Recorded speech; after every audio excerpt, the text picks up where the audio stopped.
Hello, everybody.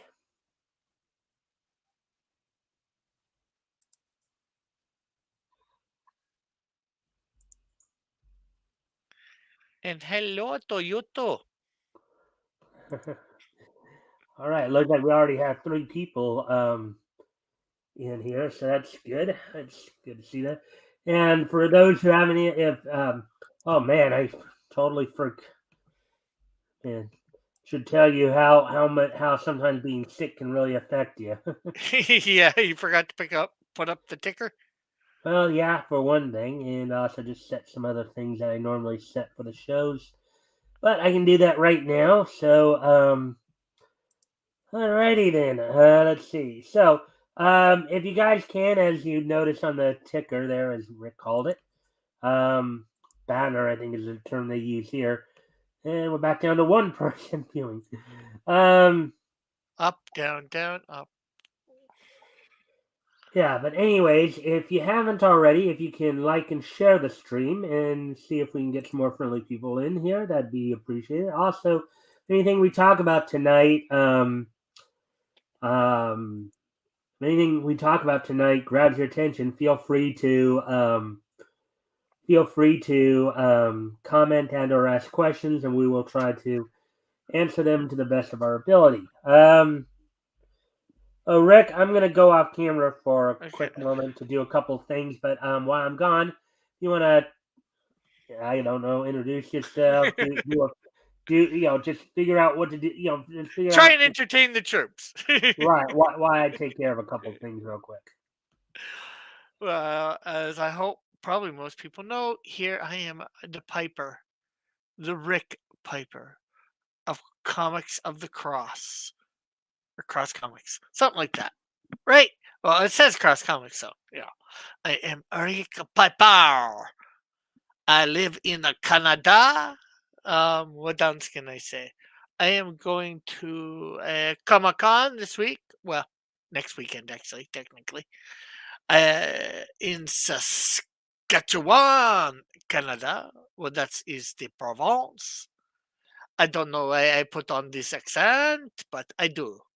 I'm going between some sort of Mexican guy and French. I don't know why. I am. It is what it is, eh? But anyways, it is in Saskatchewan, Saskatchewan, and that is a Friday, a Saturday, and the Sunday, and it is going to be great.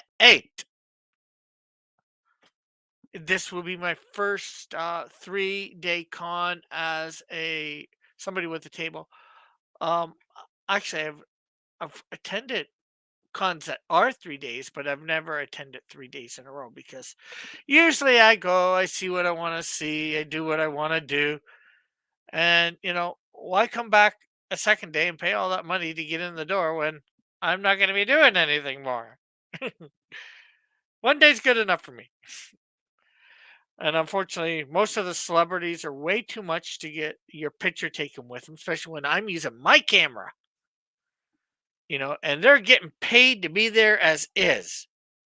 I get part of it's probably crowd control, the prices, but there's actually, I guess there's nuts that'll pay anything sometimes. But you can price yourself out of business in that way. So, what else to say? I don't know. I just keep yammering. um, I've got two comics, well, three comics out there. Um, two in the middle of making three more of my own. Of course, I did inks for Melvin 3, which is going to be around on July 29th. It'll be launching on Fund My Comics. Mine are on Fund My Comics right now. I might end up taking that down soon since it doesn't be getting much traction. And that's probably because, well, everybody uh, has gotten it. And I'll just put them up maybe on my website. Um, the two new comics. Um, what else? and soon I will be hopefully finish my Canadian Shield 1 remastered. Um, hmm, trying to think of more and more to say.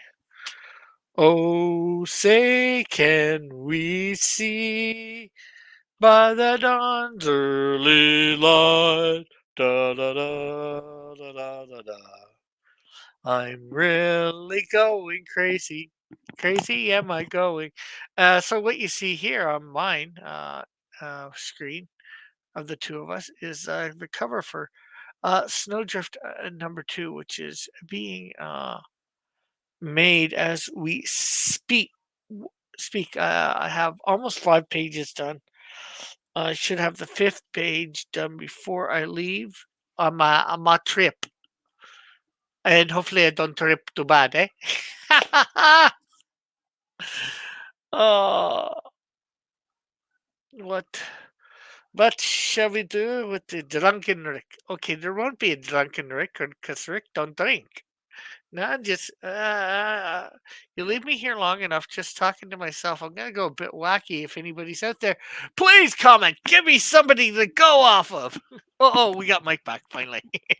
All right. Yeah, I'm sorry, Rick. I was just again just trying to get caught up and just trying to remind myself of what I covered this last week and do a couple other things. So sorry Yeah, about no that. problem. I didn't mean to leave you hanging as long as as it was. Yeah, no problem. Half of it's just, or probably 3/4 of it, is just joking around, trying to say something. And we just had you intro Hey, Metal. yourself. So Metal, you want to go ahead and introduce yourself and oh, and by the way, Oh, I hello. meant to say this before too. Don't feel free to share links and stuff, guys, as Well, well. I think me and Metal know that we're more than welcome to show links anytime we want. So, Yeah, but I always be there to say Also, I it. don't know, Rick. You're not allowed to speak for me. hey, like I said, I think. In other words, Metal could correct me if I'm wrong. Anyway, on the middle, I make a series called X Diamonds Chaos, which actually is more than one series of comics and pro stories. And I run a show called The Vomitorium twice a week, and sometimes randomly other times of the week. But also, it's also the last day for the reader interest survey for the magazine I'm making, so I'm going to drop that link in there. Yeah, yeah. I noticed that on Friday. I guess you randomly had a show on, but I understood because you were helping out Chris and Diana there, promoting their book. So Yeah, I allow people to schedule other days if they want like a promo day. That way we don't have to veer from our normal topic show and people can have like a whole hour and a half, 2 hours, whatever they need time slot dedicated to their stuff.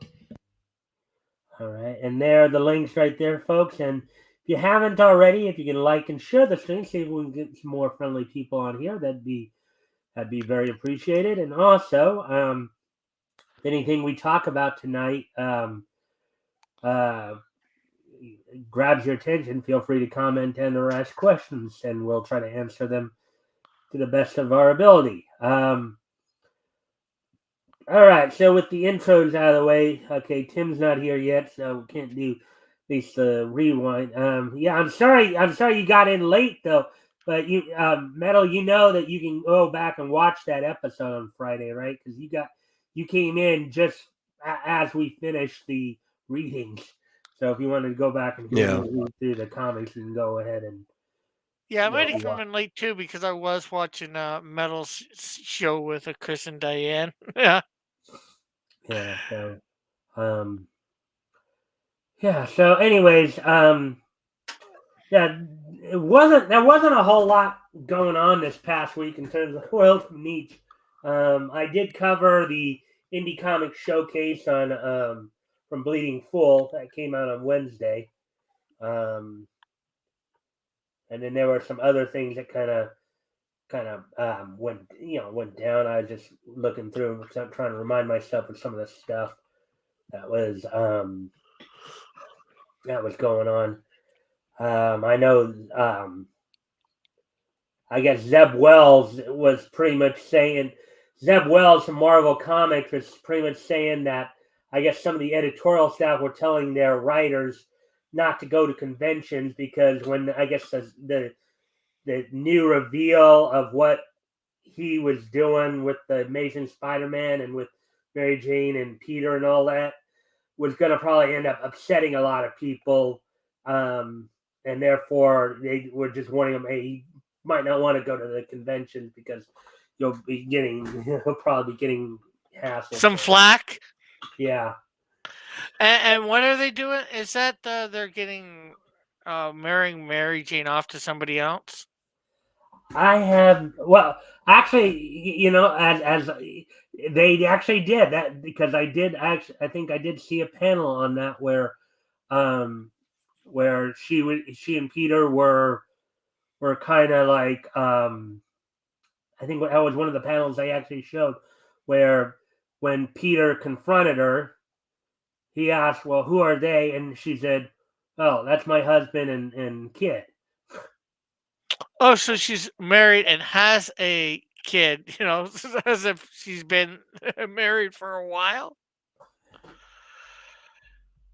I think the real reason they don't want them to go isn't even because of the flack they'll get at the convention, but most people who participate in any form of medium, even comic buyers, which are less people for Marvel and DC than there used to be, don't pay attention to Twitter and other forms of social media and stuff, so they don't see all this stuff ahead of time. But they do watch like highlights from panels and stuff at cons, and this is probably one of the worst marketing things that they've done in their entire history. Yeah. As much as I like Mary Jane and Peter together, if they're not having them together, there's no reason for not to marry her off. It's like any character that they, have that Peter's dated, what's her name? Miss Brandt, Betty Brandt. They married her off, right? I think to Flash Thompson for a while. Yeah. So, Well, one of the things too about that though is now, granted, the only time I knew of Betty Brant and Peter, having anything to do together was was from the 1967 Grantway Lawrence animation production of yeah, Spider-Man. The yeah, one back in the 60s. And in that one, it seemed to indicate that Betty might have actually been a little older than Peter. Peter might have been like well, no, yeah. by that point he was already out of high school, but like early college, she was probably if he was maybe 18 to 20, she might have been like 25. yeah, something like that. But Which anyways, there's nothing wrong with that. And like I said, I'm pretty sure they dated in the comics, but they didn't do it for long. It wasn't a big deal. But my point is, people go on with their lives in real life, and I know this is fantasy, but that happens too. well, I mean, and that's the thing. That's the thing. Even in when I'm doing in my one of the parts about my historical comic retrospect, it's about going into those worlds and seeing what those worlds are like in a way. Um, but here's the article. Here's the article. Here's the bounding in the kind of Yeah. funny. But I can see how Bounding in the it would be comics. Bounding in the comics did an article, and then Bleeding Full came out with one like the next day or something. I'm going, well, I can't cover that one because I've already covered that story. yeah. So, So, well, is this the bounding into comics or the bleeding fool? huh? Is this the bounding in? I think this is the comics because I think this is from the comics here because um, Yeah. so so Marvel writer Zeb Wells claims upcoming Amazing Spider-Man reveal is so controversial that editorial warned, quote, not to do any comic conventions after this issue comes out, unquote. Article by Spencer Cooley published back on the 21st, which was a week Yeah, ago it's going to Friday. be controversial if that, but it happens. And I can see why, but ultimately, like, okay, so she got married, big whoop. Peter's had how many girlfriends since they broke her and him up? Well, if you think about it, Peter's had a number of different, in many forms of the media, the media Spider-Man. He's had many love interests. You know, Yeah, um, Gwen but I'm just Stacy, talking. Felicia Hardy. You Yeah, know, but I'm talking since him and Mary Jane, they broke him and Mary Jane up. How many girlfriends has he well, I had? wouldn't know because I don't read the Yeah, comics. I don't know offhand myself I either, but have I I have guess it's some idea of who some of them are because I think like Felicia, he and Felicia probably hung out a bit. He was doing something with Mockingbird for a while too. Whoever yeah. Mockingbird is. I think there's been 5 or 6, and Well, Felicia the was real before. problem is that nobody was happy with how they broke up in the first place, if you even call it breaking up. Yeah, I'm Right? using One that More for. Day is probably still one of the most infamous parts of Marvel's history. Yeah, I hate what they did with One More Day too. It was just to try and correct their thing with him revealing his secret identity. As much as I hated that, I hated them breaking him and Mary Jane up more. Yeah, I've obviously I don't read Marvel as much as I read DC.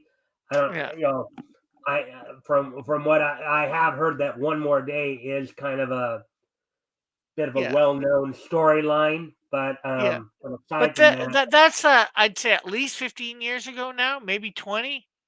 hmm, yeah, see, so One More Day. Maybe it was only 10 years ago. I doubt it. Here, let me. Well, you could also argue that Marvel hasn't been good since they decided to do the whole Civil War thing in the first place. Like it's kind of been dead story-wise that long. well, Yeah, I know that one of the things that RJ had mentioned to me too. One of the things that really caused one of the things that really caused a hell of a storm for Marvel, where a lot of people felt that it really took a nosedive, was when and how they basically made Bobby Drake gay. mm. I was like, Okay, that Yeah. was so it was 2007, so it's been about 15 years. Not Yeah, quite followed 20. up Civil War, which was 2006. So it was directly out of that storyline when he revealed his identity. Yeah. yeah, I just looked it up, just be more accurate, you know. yeah. So, it's been Actually, I 15 did a years. panel on One More Day recently, so a lot of it's really fresh in my memory. Yeah. Uh, well, you had to do the research in order to do your panel on it, right? Yeah. You Well, I remind didn't have to yourself. do the research. I was on it with a bunch of other people, and they did the research for me because I'm like, I'm not rereading that. You can't pay me to reread that. Well, doing research for something like that doesn't necessarily mean you have to read the whole story. You could just read synopses of the story and get a general idea of what was going on. You know, Yeah. but So, anyway, most fans, yeah, hate it, but they're over it. And, he's had I'd say a good 4 love interests since then, you know. mhm, And Because he honestly, had none of them one. have been popular. Yeah. He had, well, like Metal said, Mockingbird. There was Carla something during Spider Island, and so there's two. And um, I know this one doesn't really count. There's the one when he was Superior Spider-Man. That's more Doc Ock being Spider-Man. So that could be a three, 2.5. And then I'm sure there's been probably two others at least. all right. So let's take since I got it pulled up and all that. Let's take a look at this and see what's going on here. And what the more cynical of comic fans may view as nothing more than a cheap attempt to boost sales for one of the web slinger's worst runs of all time, current Amazing Spider-Man writer Zeb Wells has claimed that Marvel editorial warned him, quote, not to do any comic conventions, unquote, following the release of the series' upcoming 26th issue. And then there's something right there. That's from Amazing Spider-Man Volume 6, number 21. Teased as, quote, the most shocking issue of Amazing Spider-Man in 50 years, unquote. Amazing Spider-Man Volume 6, number 26, will seemingly wrap up Wells' current Peter Parker and Mary J. Watson are broken up yet again plotline. With a major event, which, given the abysmal direction of this run, many fans have speculated will be the death of the latter. Okay, I guess what they're saying is they think this will lead to Mary Jane's death again. I guess. Yeah. Uh, Well, and they also said, I guess they've put Peter and Mary Jane back together, and now they're breaking them up again. I can quote, see how that might piss off fans. quote, now fully in the present, the emissary has returned and his power is so far beyond Spider-Man's abilities, unquote, teases Marvel in the issue solicit. Quote, the heroes may figure out a way to win, but the cost of victory will be so immense that you may hope they don't, unquote. Almost sounds like a Pyrrhic victory, doesn't it? You may well, I'm sure if they don't win, things would be a hell of a lot worse. Rick, do you know what a Pyrrhic? You know what the term Pyrrhic victory means? No, not that I can think of. It comes basically from Greek legend. Basically, the idea of a From Pyrrhic Pyrus. victory. Okay, from Pyrrhus, yeah. Um, basically, a Pyrrhic victory is one in which you take so much damage that you may as well have lost the battle. Yeah, it Yeah. wasn't Yeah, you worth get it, the right? win, So but it's you just took so much damage that the Yeah, short of the but story is that King Pyrrhus was fighting the Romans in Epirus, and he lost so many of his troops that he was not able to actually hold the town that he took, and it was as if he didn't fight the battle at all, and the Romans actually came out on top long run. uh, yeah, that's why I was saying that kind of sounds like a Pyrrhic victory. That's where I was going with that. So, and as a friendly reminder to everybody, of course, for those who may be watching, if you haven't liked and shared, if you haven't had a chance to yet, if you could like and share and see if we can get some more friendly people watching, that'd be appreciated. Also, if anything we talk about grabs your attention, feel free to comment and or ask questions, and we will answer the questions to the best of our ability. So with that, I'll continue on with the. So though fans inherently know it's only a matter of time for Marvel's ongoing lack of creativity results in the change of Spidey's status quo being undone, Wells recently spoke with Popverse in an attempt to spark interest in the upcoming issue. upcoming issue. Yeah, I know my brain just isn't reacting as fast for some reason, Rick. Yeah, no problem, no problem. I'm Yeah. just helping out But where I can. the way they're making it sound, it's like it's almost like they're trying to entice you to have a steak dinner by feeding you something that is the result of the steak dinner, if you get what I mean. Yeah. Well, the thing is, here's the question. They're building up the controversy on it. Somehow I think it's not going to be as bad as the controversy on it because or then again maybe maybe it could be worse. It's just like, you know, they're trying to build it up so people will read it, go out and buy it, Mm-hmm. I think. Hmm. Now, will that work? I don't know. Probably not. All right. So, anyways, though fans, wait, actually we read that part already.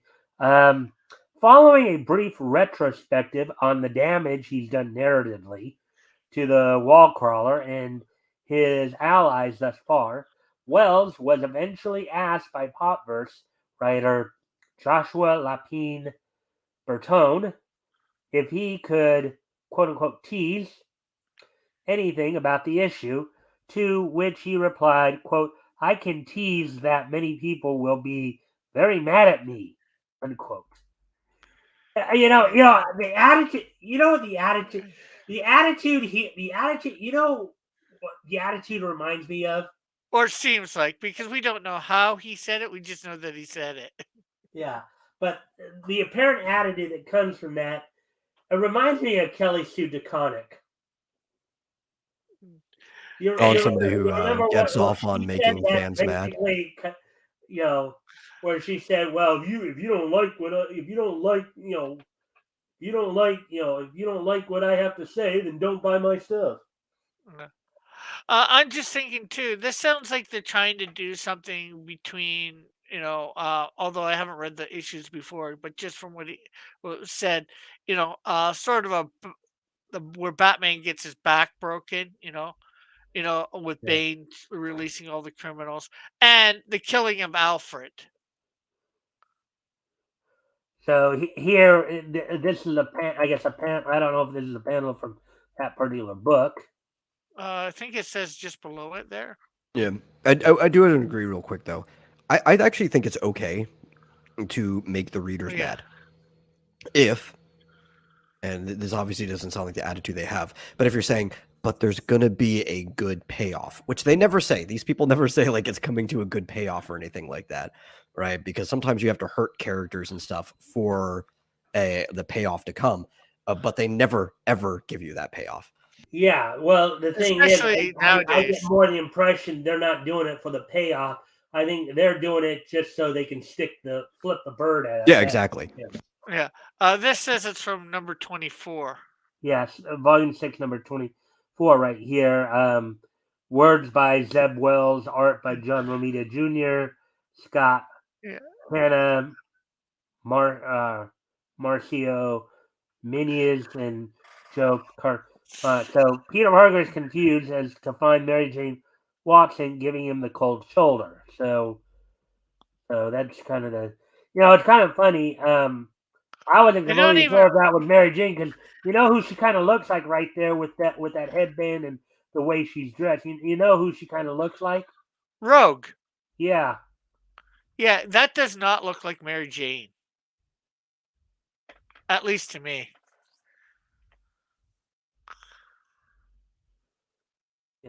I mean, it looks more like Rogue, but Or it looks like Lady J from G.I. Joe. I think it's Lady J. I don't know. Lady J, I think Lady J had shorter hair than that, though.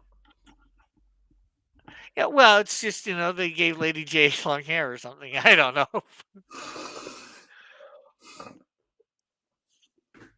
Anyways, quote, I can tease that in brackets here, Marvel Spider-Man editor, Nick Lowe, told me not to do any comic conventions after this issue comes out, unquote, laughed the man who killed Ben Riley's character.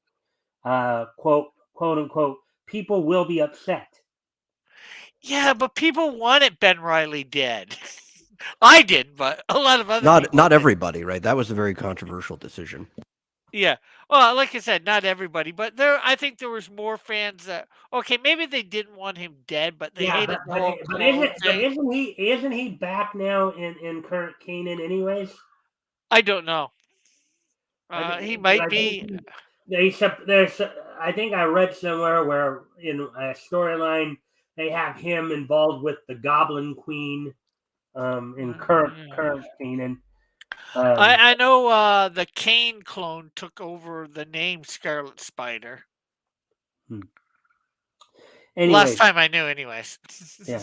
Further pressed for a description of, quote, how editorial reacted when you pitched this, in brackets, upcoming development, unbracketed, to them, unquote, Wells recalled, quote, Nick's a madman, so he was completely down, unquote. No, it's almost like these people are reveling in the fact they're just flipping the comic fans off, flipping the bird at the comic fans. So it's almost like they're putting a big target on them and said, "Go ahead and come beat bejubies out of me. Yeah, and the eyes on Mary Jane's head look too far up Yeah. in the Anyways, art too. That's a quote. minor thing, but Yeah. Quote, I don't know how it went when he ran it up the ladder, unquote, he added. Quote, but I'm very excited for people to read issue 26, unquote. So this is probably the part we were talking about right here, or that I mentioned. So kids are scared. Who are they? there are kids. They're my family. Mary Jane Watson introduces Peter Parker to her new family in Amazing Spider-Man Volume 6, number 24. And these kids don't look that young. Yeah. They're what? Would you say 5 or 6? And those kids, they don't look that young, but those faces are not faces of kids. And the one does look like Peter, to my opinion, a little. I'm not sure what you say. The one obviously is done to look like Mary Jane, See, but the only way that this could possibly work and not make fans upset is if this is some kind of like alternative universe Mary Jane. It's like Peter maybe on Earth 616, I guess is what they call it in the multiverse stuff, and Mary Jane's from some other Marvel universe, maybe 661 or whatever. Just throwing numbers out there. That's the only way that this is probably not gonna upset fans. You know, that'd be the only yeah. thing. But anyway, however, in perhaps the most disheartening reveal of the interview, Wells ultimately closed the interview out by answering Lapin Bertone's question of, quote, how long do you see yourself on Spider-Man, unquote, speculating, quote, well, I see myself a little past issue 50 at the very least, unquote. So basically, if Yeah, he that's if it gets to 50. now, yeah, basically you're gonna have to endure at least another 2 years of his writing, apparently, according to him. If this is a monthly book, mind you. Yeah, which it probably is. Um, Well, quote, it's funny when you one, look at sales, right? Because Spider-Man used to always be at the top for like the last couple decades when you go to like Comic-Con and stuff like that. And we don't have like the full sales for the quarter. Like those usually come in later and then they'll break it down month by month. But we do have pre-order sales. And pre-order sales spiked up a little bit when they heard that Mary Jane was being brought back into the story. And then they dropped significantly after they saw this. And Spider-Man also hasn't been number one for almost a year now. He's been peaking maybe 3 or 5, but sometimes he's not even in top 10 for Amazing Spider-Man. yeah. Yeah, Well, which is sad. yeah. Well. Here's something else too on that too, because I know there have been a few times. Granted, he hasn't done this recently or hasn't covered this, as consistently. But I do know that Yellow Flash has covered um, comic sales numbers at times using this site. You might know. Let's see. I think it's ICVL something. Um, I'm not familiar with that one. yeah. Well, apparently they track comic sales, and apparently, and it covers comic sales from both Western comics and manga. Okay, now he hasn't done anything from this site recently, but basically, it is shown at times where, like, one of the things that we're talking about is how manga is outselling comics, according to Oh, this. by a large margin. You know, um, how the only thing DC is able to get into the top 50 is Batman titles. It's like you may get 1, 2, or even 3 Batman titles in the top 50, and everything else is, well, you may get a couple Marvel titles in there, you may get some other DC titles, but basically, manga just, but this, but it seems like that's been the case with DC and Marvel, where they haven't been selling it. The only thing for DC that has been selling is Batman titles, and that may be running a little thin now because of all the how they're just saturating the market with Batman titles. And Yeah. it's been the same for Spider-Man over at Marvel, pretty much. Yeah. And there's the thing. There used to be a time that probably Batman, Spider-Man, and Superman would have been all their books or close to all their books would have been in the top 10. Mm-hmm. Well, I mean, and I can tell, and well, hopefully in this lifetime we'll eventually get to some of those stories. But I don't know if you guys have ever read some of the stories out of like Superman's girlfriend Lois Lane, Superman's pal Jimmy Olsen. Those stories are Uh, pretty fun. Those stories can be fun to read. Oh yeah, yeah. especially because Jimmy's had like every superpower under the sun at one point or the other. Uh huh. Yeah. Yeah. So, anyways, getting back to the article here, let's see what. Um, All right. Quote, once we get there, we just have to see, unquote, said the man responsible for both the Gold Goblin and Chasm. Quote, I'm getting busier with other things, but I'll be on this as long as I can humanly do it. If Yeah. I can do it, oh, I was just go. gonna say, for the Gold Goblin and Chasm, two characters we'll never see in a movie or in a Spider-Man cartoon. I take it Or they're that probably. hated. Are they that hated, Rick? Oh, I don't know. I don't even know them. I'm just saying it Nobody based on. knows them. Well, I think the Gold Goblin is the latest identity that Madeline Pryor's taken on, from what I've heard. Yeah. I didn't even know that. So. Just again being kind of a commentator news guy, I pick up these things. Yeah. I may not like have in depth knowledge because it's not something I've looked that deep into, but I've heard stuff here and there. Yeah. Um, Unfortunately, I haven't been reading comics on a regular basis in over 10 years. So uh, that's why my knowledge is a little bit out of date. so if I can do it, they will have to kick me off this book. Um, The exact length is undecided, but I'm in the long haul. I'm here until at least issue 50, which If again it is lasts that long. yeah. Well, yeah, yeah, That's a spider bot yeah, made from Doc Ock, I believe. Which issue is that? 21. yeah, yep.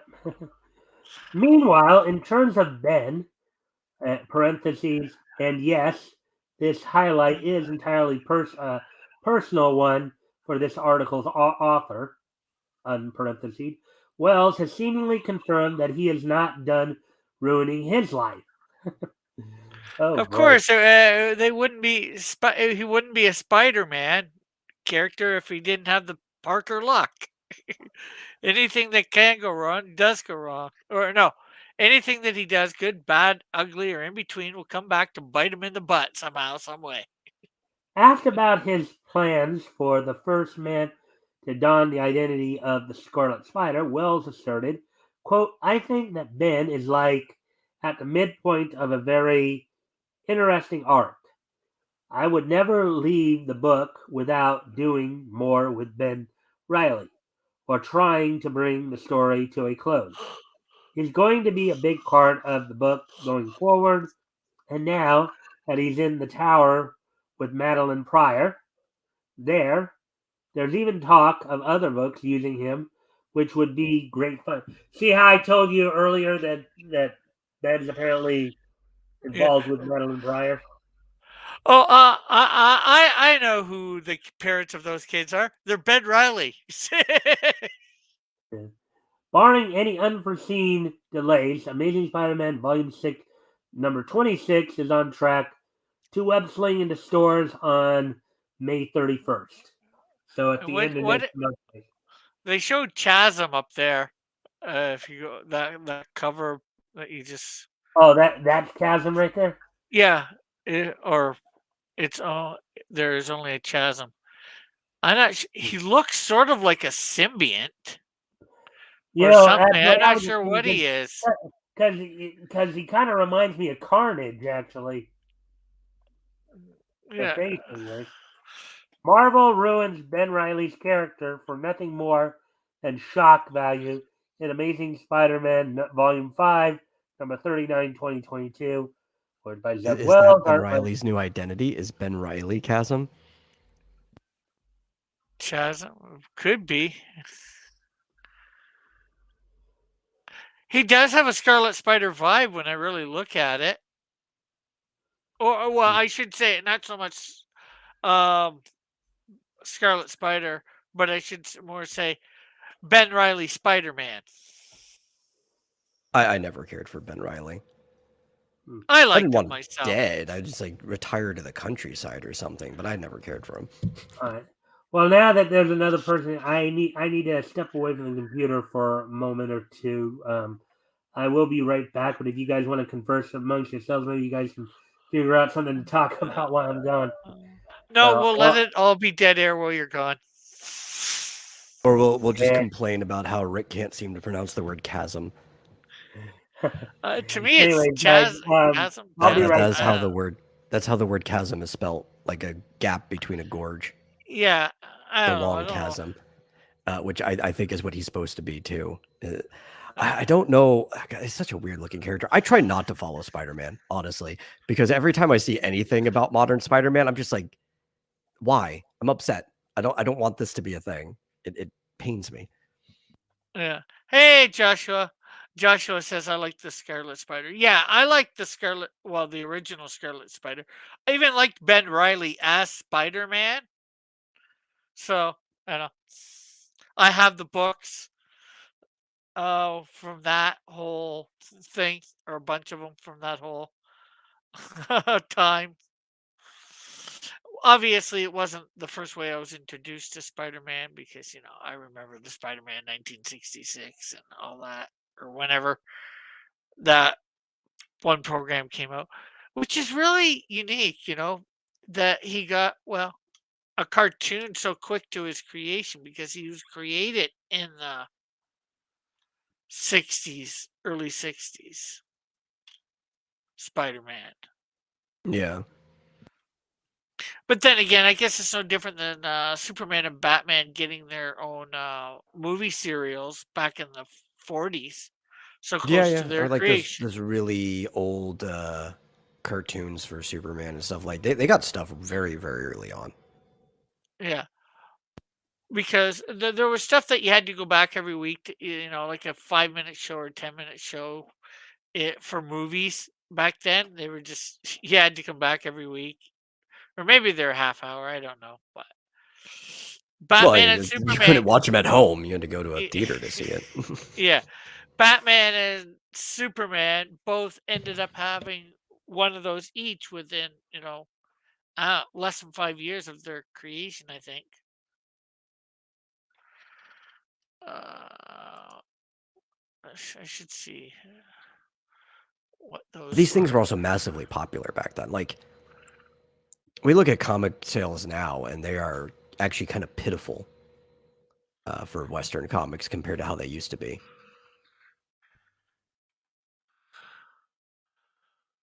And 19. we don't even know who's buying them all, right? Like right now, a smash hit to stores is considered like 30,000, and that's to stores. So that's not even saying that is making it into people's hands.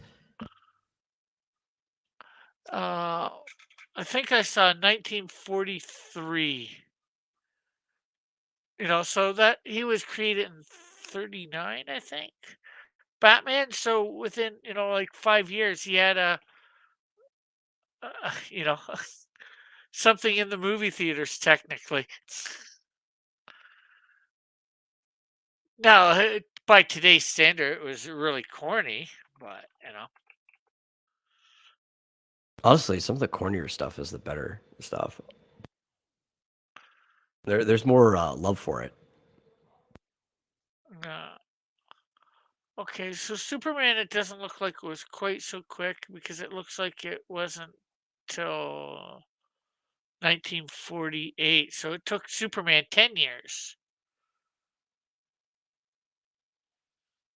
It looks like. I thought his was sooner than that, but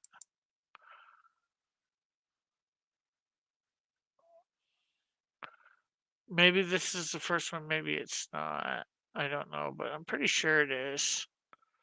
But still, that's not too bad. Most characters don't get something like that within 5 or 10 years.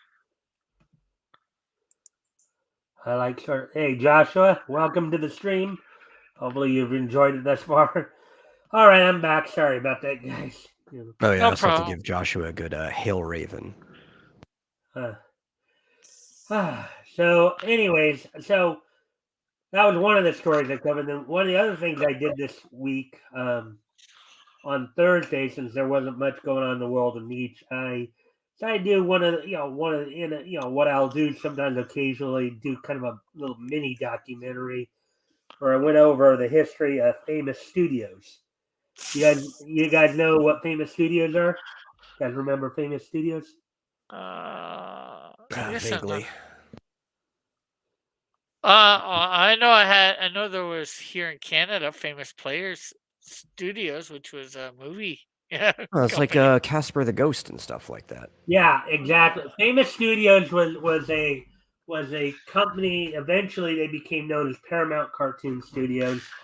Yeah, the Paramount we have now. Yeah, they basically they initially had picked up the properties of like Popeye and Superman from Fleischer, continued their cartoons. Well, Essentially, they were took founded as a successor to it, so it's almost still like the direct company. They just had to I think they filed bankruptcy, and that's why they had to start a new one. Well, it was more like they kind of edged out. They kind of forced out the Fleischer brothers because the Fleischer brothers got into some kind of spat to where they could no longer work together. So a lot of the people who still worked with Fleischer, like Ira Sperber and Seymour Needle and all that, they continued on with Famous. But they started out, of course, with the properties of like Popeye and Superman, and then eventually developed a number of their own properties that they eventually sold off to Harvey Comics to do comic adaptations of like Casper the Friendly Ghost, Little Audrey, Baby Huey, Herman and Catnip, Mohair and Tommy Tortoise, and Modern Madcap. Anyways, I know there were a couple of things that Joshua had said here, so why don't you have a Canadian Field cartoon yet, Rick? I know you had already addressed that. Because he hasn't got famous. I don't have the skills to make the animation or the money to pay somebody. Yeah. Or the You want to charisma to pony up? convince somebody to do it. Hail Yeah. Raven, brother. All right. Unless So, you want to, of course, pony up that money, Joshua. so yeah. So basically, I covered their history a little bit, because so they had a lot of short, a lot of the shorts they had were produced in from the mid '40s through the into the early '60s. Of course, Richie Rich would come up later, but I think Richie Rich was developed from Harvey first. But collectively, those cartoons would eventually become known as Harvey Toons, because they were based, But with that, I wanted to ask you guys. Well, maybe you didn't get them up there in Canada. I don't know, Rick, but Natalie, I wonder if you guys had ever seen any of those older famous studio animated shorts of like Casper or Little Audrey or anything. And Yeah, I've seen a few. you've Yeah, seen a few? well, I'm pretty sure. I'm not sure whether I've seen Casper cartoons and probably shorts and all that for different things. I'm not sure whether I'm talking about the ones you're specifically talking about, obviously. Well, the Some ones Um, of I'm them don't have specifically the. talking about are more like the ones from the golden age, what they call the golden age of television / film, the 30s through yeah. the 50s. where it was a time where it was before television, generally, and You had to go the to a movie cartoons theater were to see being it. produced as shorts. That when you went to the movies, you'd kind of get kind of a warm up, kind of a warm up before you'd see the main feature. They might throw on a cartoon, like a lot of the Looney Tunes cartoons that you see today, or a lot of the MGM cartoons, like if you watch Boomerang or Yeah. what have you, um, those were originally shorts, and a It's lot actually what happened later when you got in the Yeah. TV era and you got into like syndication, they would package a lot of those shows together in like compilation shows, like the Bugs Bunny and Tweety show, for example, Yeah. or the Harvey Toons show. Yeah. So I might have seen it through something like that. I wouldn't. I don't think I've ever seen stuff like that in theater, but I could be wrong. yeah, But like I might have, if they put them on TV, there's a good chance I saw it because I grew up watching, those sort of cartoons, you know, Casper and all that sort of stuff. If they put them on TV, there's a good chance I think that I might have seen them. Then again, I'm not sure whether I've ever seen every episode of Casper, or the show that put them out, So yeah. Well, because Casper's had a few different like there has been there has been some package shows like Harvey Tunes that shown those older theatrical shorts, and yeah, then I think sometime in the early '70s or early to mid '70s, maybe late '70s, there was a new Casper cartoon show. That might have even been earlier, and then there have been yeah, some Casper cartoons that come out like in the '90s as well that were just yeah. totally Well, I don't think I've ever seen the ones in the '90s, but if it's '70s or before, there's a good chance I did see it. When it was on, for syndication or whatever. If it was, I'm being, like I said, I can't be sure because I don't think I've seen every single episode of so Casper, and I'm usually, using usually Casper as an example. It could yeah. be any of the Harvey Toon So characters. so on the Casper ones, okay, first off, if you saw it via Harvey Tunes, by like a Harvey Toon show or some kind of, usually it will open up the show or the segment will open up with like a Jack in a Box, you know, with a Jack in a Box with an H on it, and then it will pop open and it will like clap its hands together like this, and then go Yeah, out like that, and it'll say Harvey Tunes, yeah. and then I remember that vaguely, vaguely, but like I said, I'm not sure whether every single one of Casper, or Baby Huey, or whatever like that, those cast of characters that were always put up at the same time, shall we say? I'm not sure whether might have seen some of the even older ones or not. It just depends on whether they put them in there or not. Hmm. Like that's like 40 years ago for me, so or more. So, Well, originally those shorts were developed back in the from I think one of the earliest Casper cartoons started up like in '47 and then yeah, ran through into the early '60s. But they would have yeah, been on in syndication, throughout the '80s and early '90s. yeah. That's why I say I might have seen them. I might not have. It's hard to say. Like I watch cartoons. All my growing up. And even into my adulthood. If it's a good enough cartoon, I'll still even watch it. Yeah. Most of them are crap nowadays, mind you. But Most of the modern stuff, yeah, because at least in my you know that they're trying to propagandize to the kids, yeah, certain ideas that we know are just not good ideas to be sharing with yeah, kids. That's why I uh, watch indie cartoons. yeah, Well, I just prefer watching older cartoons, the cartoons I grew up with. So, but Well, I watched a good indie cartoon today. It's called yeah. Monkey Wrench. They have the second episode came out. I think yesterday. It's pretty good. yeah, so we're coming up on an hour already. Huh. All right.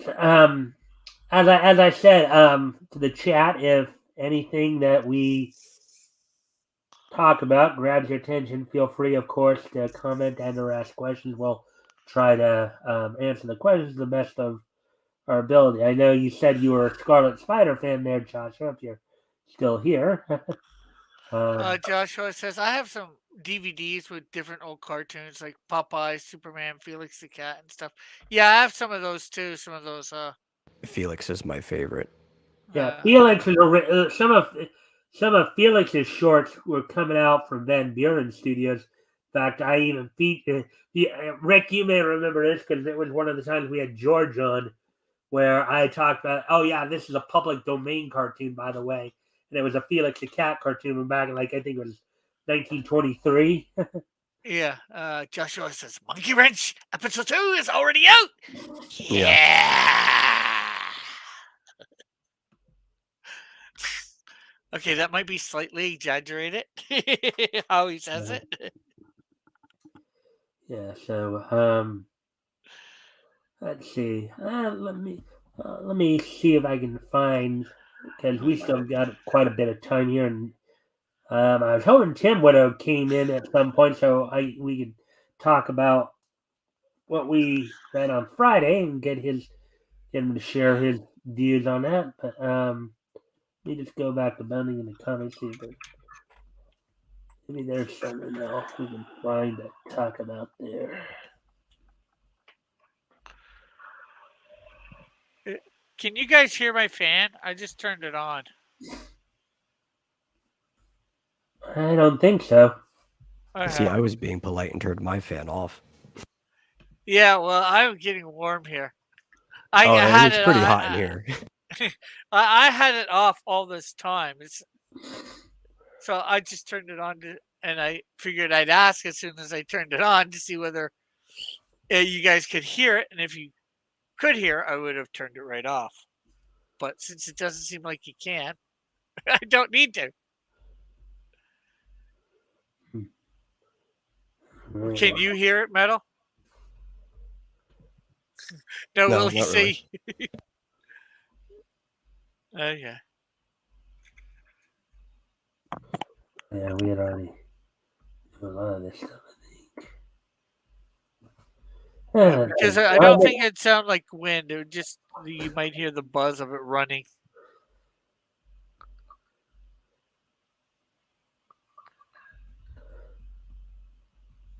Now Joshua will say just to just to bug me, he hears it. Now, why would Joshua do that? Because he's a At least under his troll. main account. He'd probably log into another account to say that. Yeah. Because that's been talked about.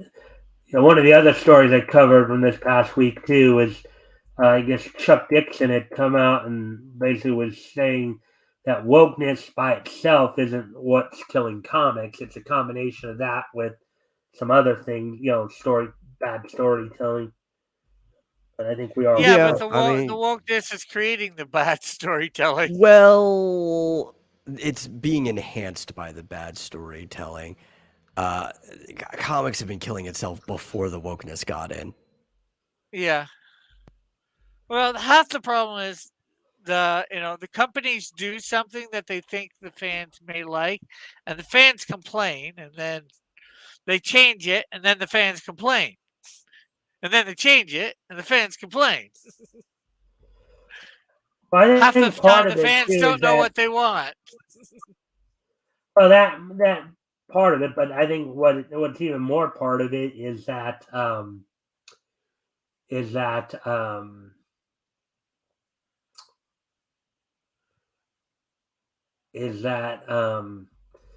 I think a lot of the mainstream comic book writers and artists don't seem to care what the fans think anymore.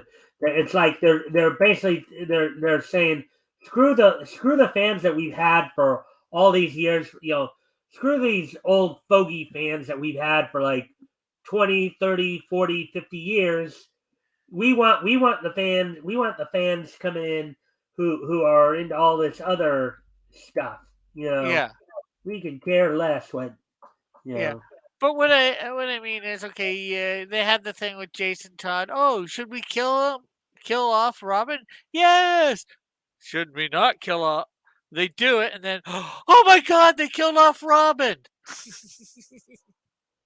I mean, there are times when, yeah, you go with the mindset, well, we're damned if we do, we're damned if we don't. But And but then if the, you, then there's well, Spider-Man in the black suit, and I know there's other ones out there, but I can't think of them all, of course.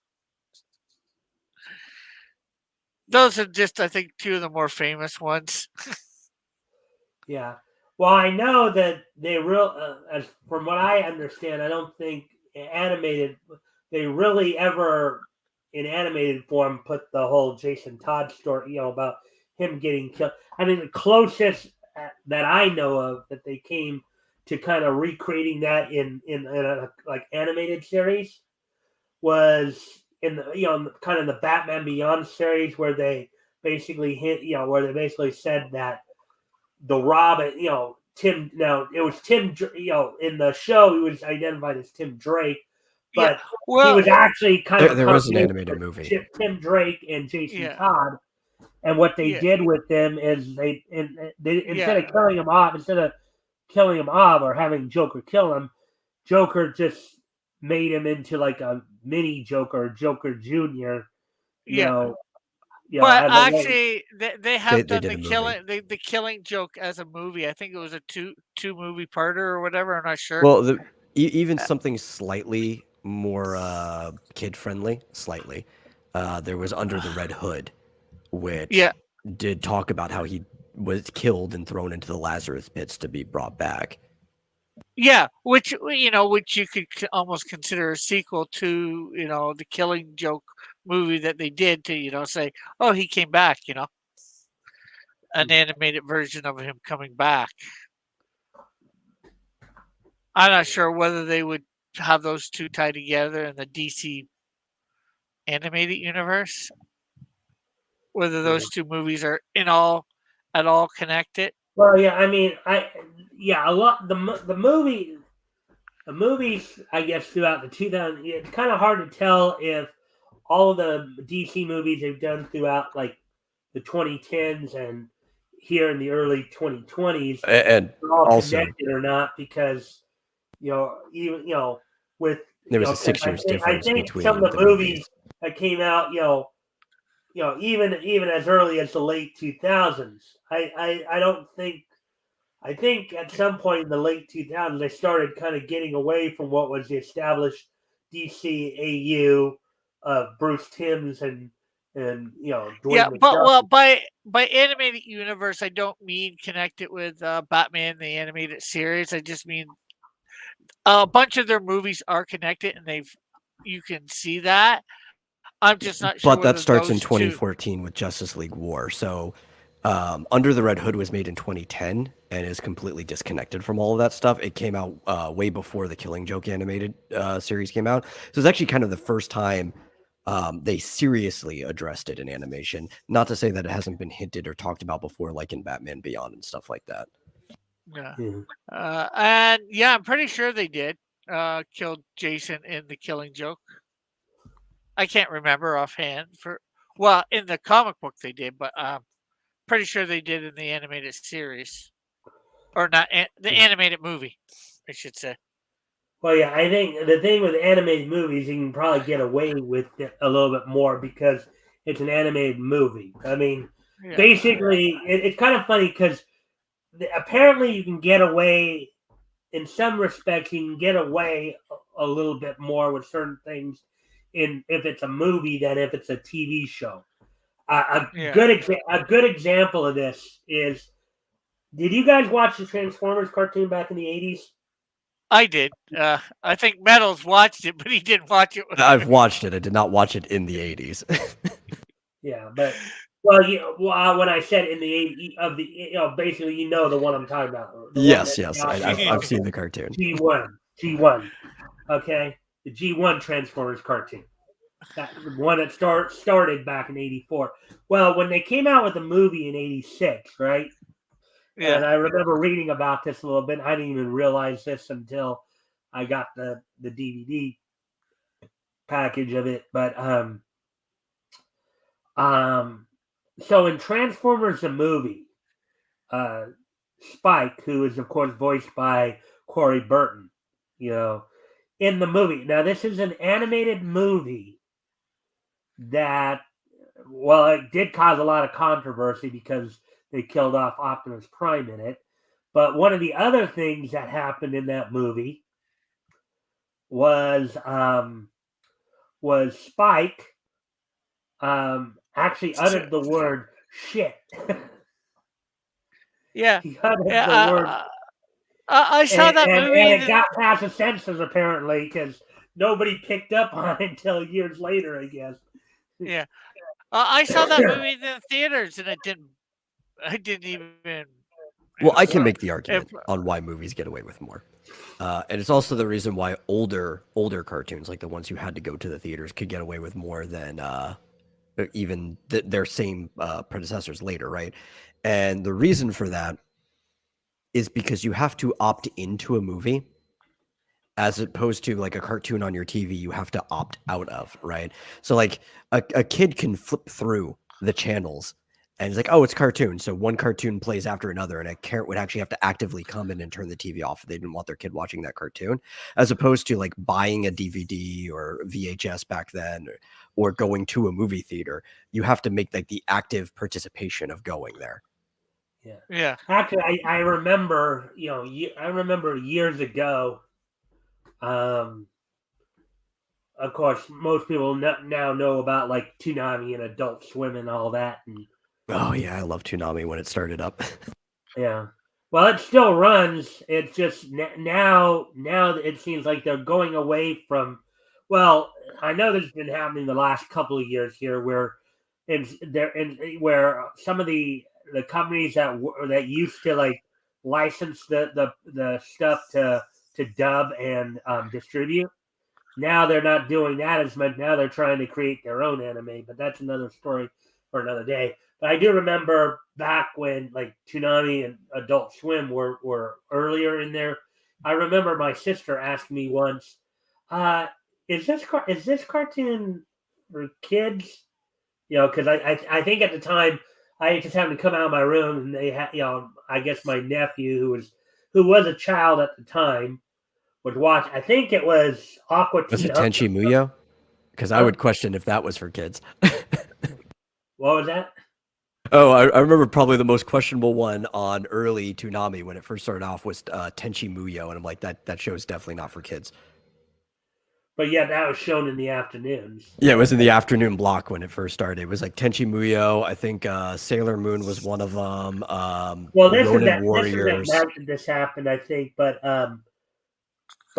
my sister, I remember my sister asked me, Mike, what is this? And I go, oh, that's adult. So she goes, is this really something for no, Jen, it's not. you know, um, I think it was smarter when they moved it to Adult Swim overall. I liked the afternoon block, but it's just like kids are coming home from school. They're going to be turning us on, and some of the stuff just isn't necessarily kid appropriate.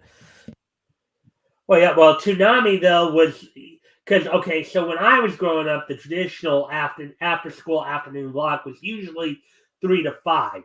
Okay, but Toonami actually kind of made it a little later, made it more like early, like 4 to 6, or even as late Oh, as it was 5 to 7. 3 to 5 where I was, because of time zones and stuff like that.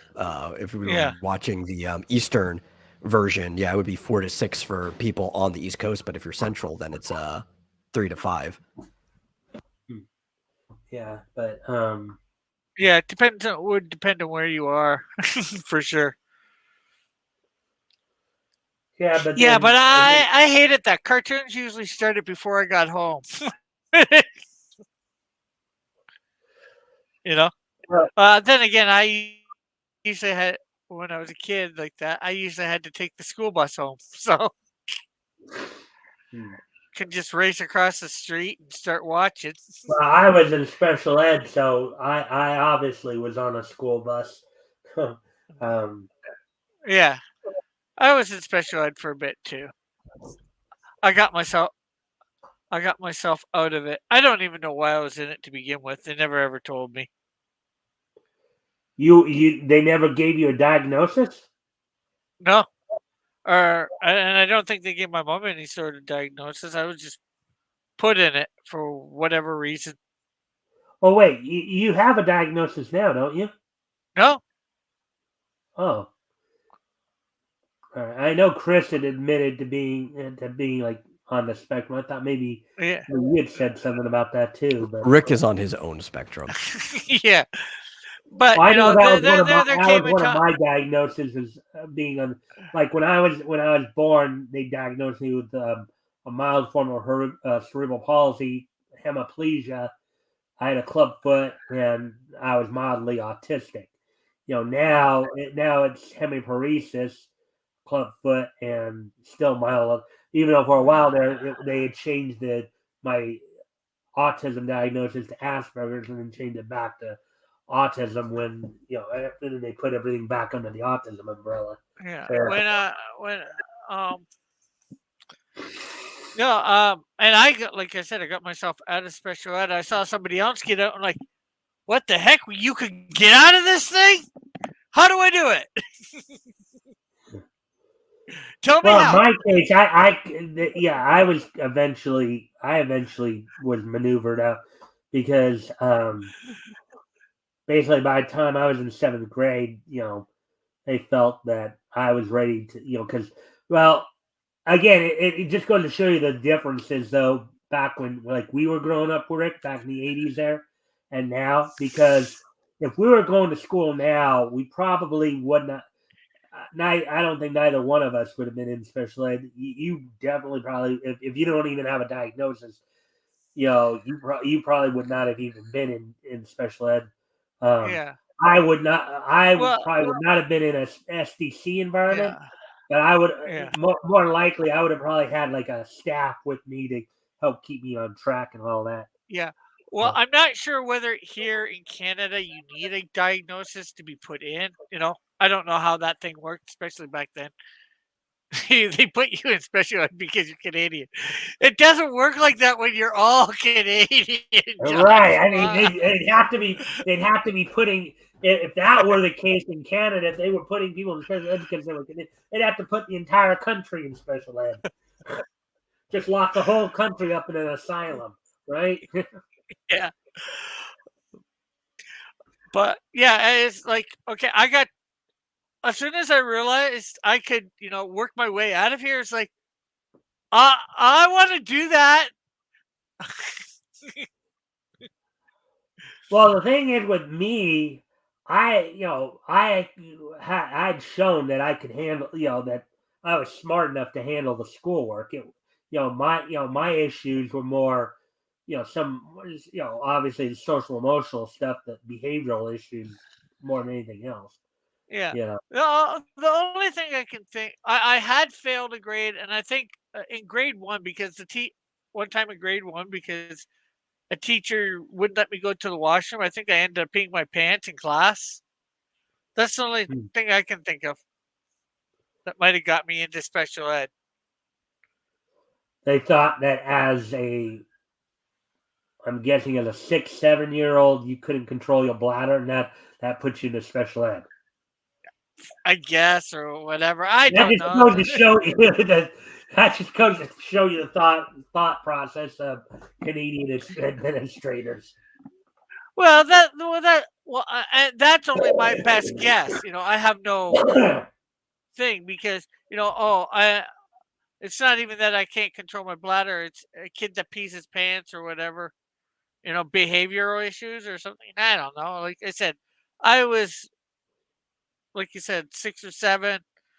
It happened, and it's like, okay. And Well, what? Well, as okay. soon When as I when they, saw somebody else going out to other I, classes, I'd assume they were talking to your mom about this at all this, and what was your mom thinking when they were saying they wanted to put you in special ed? I don't know. I don't think they talked to her at all. I could be wrong. I'd have to ask her. Because I don't know. I don't know like a lot. I don't know as much. Obviously, I'm not Canadian, so I don't know as much about the legal system there or status or any.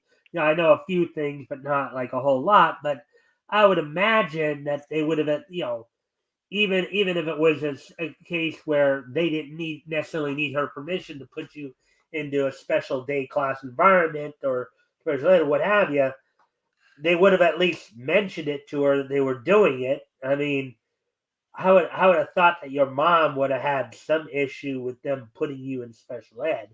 Yeah, like I said, I don't know what happened with my mom. I'm not sure whether I've asked her before or not. I could have and just forgot what Maybe she you said. should ask her and find out because the thing is that that Yeah, some of the I might concepts after this. maybe because I'm in America and things are a little different here. Yeah, They wouldn't be putting your child in special ed unless the parent was in agreement with it. Maybe there's well, something different about Canada. yeah, But like I said, Wow, I just noticed something about YouTube. what? Well, if I go to live chat, I can see Joshua's recent comment of they put you in special ed because you're Canadian. But if I go to top chat, it doesn't show it. So YouTube is trying to censor criticism towards Canadians. I see how it is, YouTube. Oh, oh, you meant YouTube, not us two. Oh well, no, I think you're YouTube. talking on the YouTube. Well, there's something that is funny there because Because I flip back and forth, and every time I go to top chat, it doesn't show me that comment. But if I go to live, it does. Oh wow, yeah. Yeah, live chat. I guess that's not a top chat, not a popular one. I'm checking that myself. I usually have it on top chat. Yeah, I Yeah, always have It's it on by online. default. Yeah, you got to switch it to live. When I started this early, I was told by I think Pixel that to switch it to live yeah. because you don't get every single chat if it's on top. Oh, top chat censors a lot too. Like if somebody even just says like the word stupid, sometimes it doesn't show up in top chat. Actually, I have noticed. I guess I have kind of noticed. It didn't. I've noticed that because basically, of course, I do have both windows available, but I usually will, during the stream, I will primarily be on the StreamYard. And that shows Yeah. the live chat feed, not the top. Right. And then but yeah. Well, that's interesting, say the least. Let's see. Canadians are a protected class on YouTube. Well, because Yay! the Canadian, the Canadian government, as I understand, the Canadian government, the Canadian media, they are like minded with a lot of these corporate, these corporate individuals, these corporate Yeah. media here in the States, and corporate politicians in Washington. So yeah, so. But then again, I mean, but I would think people would probably would be somewhat because obviously I tend to highlight almost all the chat, so it's like I'm highlighting a chat and you don't see it in the on YouTube. Figure out, well, why is that? But Yeah. So anyways, we're coming up on an hour 18 here. Let's see.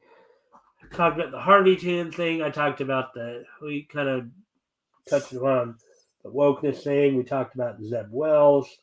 I said there just wasn't a whole lot going on this last. Yeah. Well, maybe yeah, Timothy's not here to talk about Friday night. Why don't you talk a little bit about your perspectives or whatever that went Yeah, on for so we went over some selections from Archie Comics, which at that point was still known as MLJ Enterprises. We went over, of course, stories from Blue Ribbon, Volume 1, Number 2, and Top Notch, Volume 1, Number 1.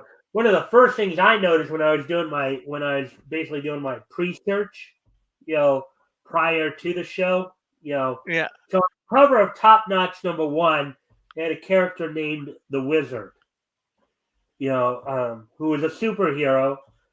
The thing was, he was dressed in, a traditional wizard garb, the top hat, the business suit, and the cape, and all that. The only difference is he was dressed in all white, Ah, white wizard. And I'm thinking, oh boy, I could see now. Grant, in the story, there was no connection whatsoever to it, but I could just see people thinking, oh, a guy garbed in all white called the Wizard, the White Wizard, might draw some certain connections to a certain group that goes by the initials yeah, yeah. KKK. We get it. Um. So, Well, you know, but the funny thing is, as we read the story, of course, it didn't pan out. If anything, the hero had a very patriotic heart and a very patriotic heritage because a lot of yeah. his ancestors before him were key figures in some of America's previous Battles.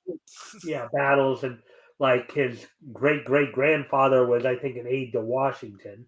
Um, Ah, he had another ancestor who was involved in the Civil War, who basically took I guess the surrender note or whatever from General Lee in Grant's place, and I even pointed that out during the show. So um, there was that. I would have obviously given my perspective of Tim, which is the only reason I usually don't, because obviously I want to have the back and forth there when when I have you guys yeah. on, to do it with. Let's see, I was going to read Orangutan, but then, since there are quite a few newer characters we were looking at, I figured, okay, I'll skip Orangutan. Was a dog type hero, much in the same vein of like Rex the Wonder Dog, who'd come later, Yeah. like We read that when I was on with you for Archie last a little bit ago, a couple months ago or whatever it was. yeah. Was it you, or I think it was RJ who was with me when I was doing Blue Ribbon? Oh, was it Archie? I was thinking it was me for some reason. Maybe you were there in the chat, but Yeah, maybe I, that's it. He was having an out of body experience. yeah. But some of some of the other characters we covered included Bob Phantom. Oh, Bob Phantom. I've heard of him. I don't know much about him. I Yeah, might have to apparently go a back and guy watch. who had developed ghostly powers. He may, Yeah. he had superhuman strength, but he also had like ability to become Yeah. transparent and all that. Actually, Actually, from what uh, I understand, this wasn't even the first incarnation of Bob. There was a Bob Phantom before this guy as well, from what um, I'd read. But when DC did the Impact line, redoing Archie's superheroes, and they created Bob Phantom, sort of the idea for him I used for the idea of one of my characters, Crime Buster. uh, But because they had him being a reporter or something like that, trying to get the scoop, where I make mine a a comic book writer trying to get the scoop for better oh, ideas. one of the other stories that really caught both Tim's and my attention was the last story I read, which was West Pointer. Was it West Pointer? Or was no? Actually, it wasn't. No, actually, I don't think it was West Pointer. No, it was something. No, it was probably Corporal Collins, because there was no. Actually, maybe it was even Bob Phantom. One of the stories that we read actually no, it was actually the Wizard story, in which they actually depicted an attack on Pearl Harbor like 2 years before it actually happened. I remember. I remember us talking about that. Oh, you remember we were talking about that? Yeah, we talked about that. I think on it was probably on one of the follow-up Sundays to that or whatever. But we've talked about that before. I'm trying to remember what. Well, there have Oh, been we were there have talking been a few about stories pictures like that were that. going on, like movies, due to like niche history, and that came up. Oh yeah, Yeah. yeah. Well, I one of the wonder things whether that that's what gave the Japanese the idea. well, it's kind of funny because in another in fact, I think it was the very first story we looked at Bob Phantom, um, where um, where they were going to where the bad guys were going to off one of their own who had betrayed them, and it was the typical mob stuff where you put his feet in a metal tub or something like that and pour concrete in it, quick drying Yeah, I quick was drying. there. I was remembering you guys reading about that. I Yeah. don't think I And said much and right if in you there. remember, Tim was saying, "Oh yeah, this is how you kill somebody." People. Oh, I remember the other one too. So like the whole the Japan was going to bomb, that was just a common sentiment that everybody kind of knew was going to happen. One of the stories we read together, there was a thing where they were going to bomb, or they bombed San Francisco or whatever as part of the start of the war. Yeah. Which obviously wasn't where they ended up bombing, but like people knew there was going to be something that happened. They just didn't know it was going to be a base in Hawaii. They thought they were going to come closer to the shores. Yeah. Well, I think one of the things that Tim and I were talking about was even though there was a general sentiment by a good portion of the United States that they wanted to basically stay out of World War II, they want to just stay out of it. Uh, yeah. Um, there Well, were I those had in power who actually wanted us in it. yeah, Yeah, I heard before Pearl Harbor that the states was more leaning to come in on the side of Germany. That's what I yeah, heard. I don't know how true it is. I heard Germany just wanted us to stay out of the war no matter what. they probably Yeah. figured we'd kick the. You think that maybe in the back of their minds that most Germans thought we'd kick their, what, if we did get involved? Maybe. I don't know. I think they just didn't want to have to deal with the additional firepower, which is why they were a little bit happier when we were more focused on Japan than them because we had to split our aid. But just the more firepower you have to deal with, the worse it is for the outcome of any war. And they had already planned everything around the fronts in Europe. Right. Yeah. So, yeah, but basically, yeah, it's like, well, I mean, like, even some of the comic titles back then were pretty cool. Blue Ribbon Comics, top notch.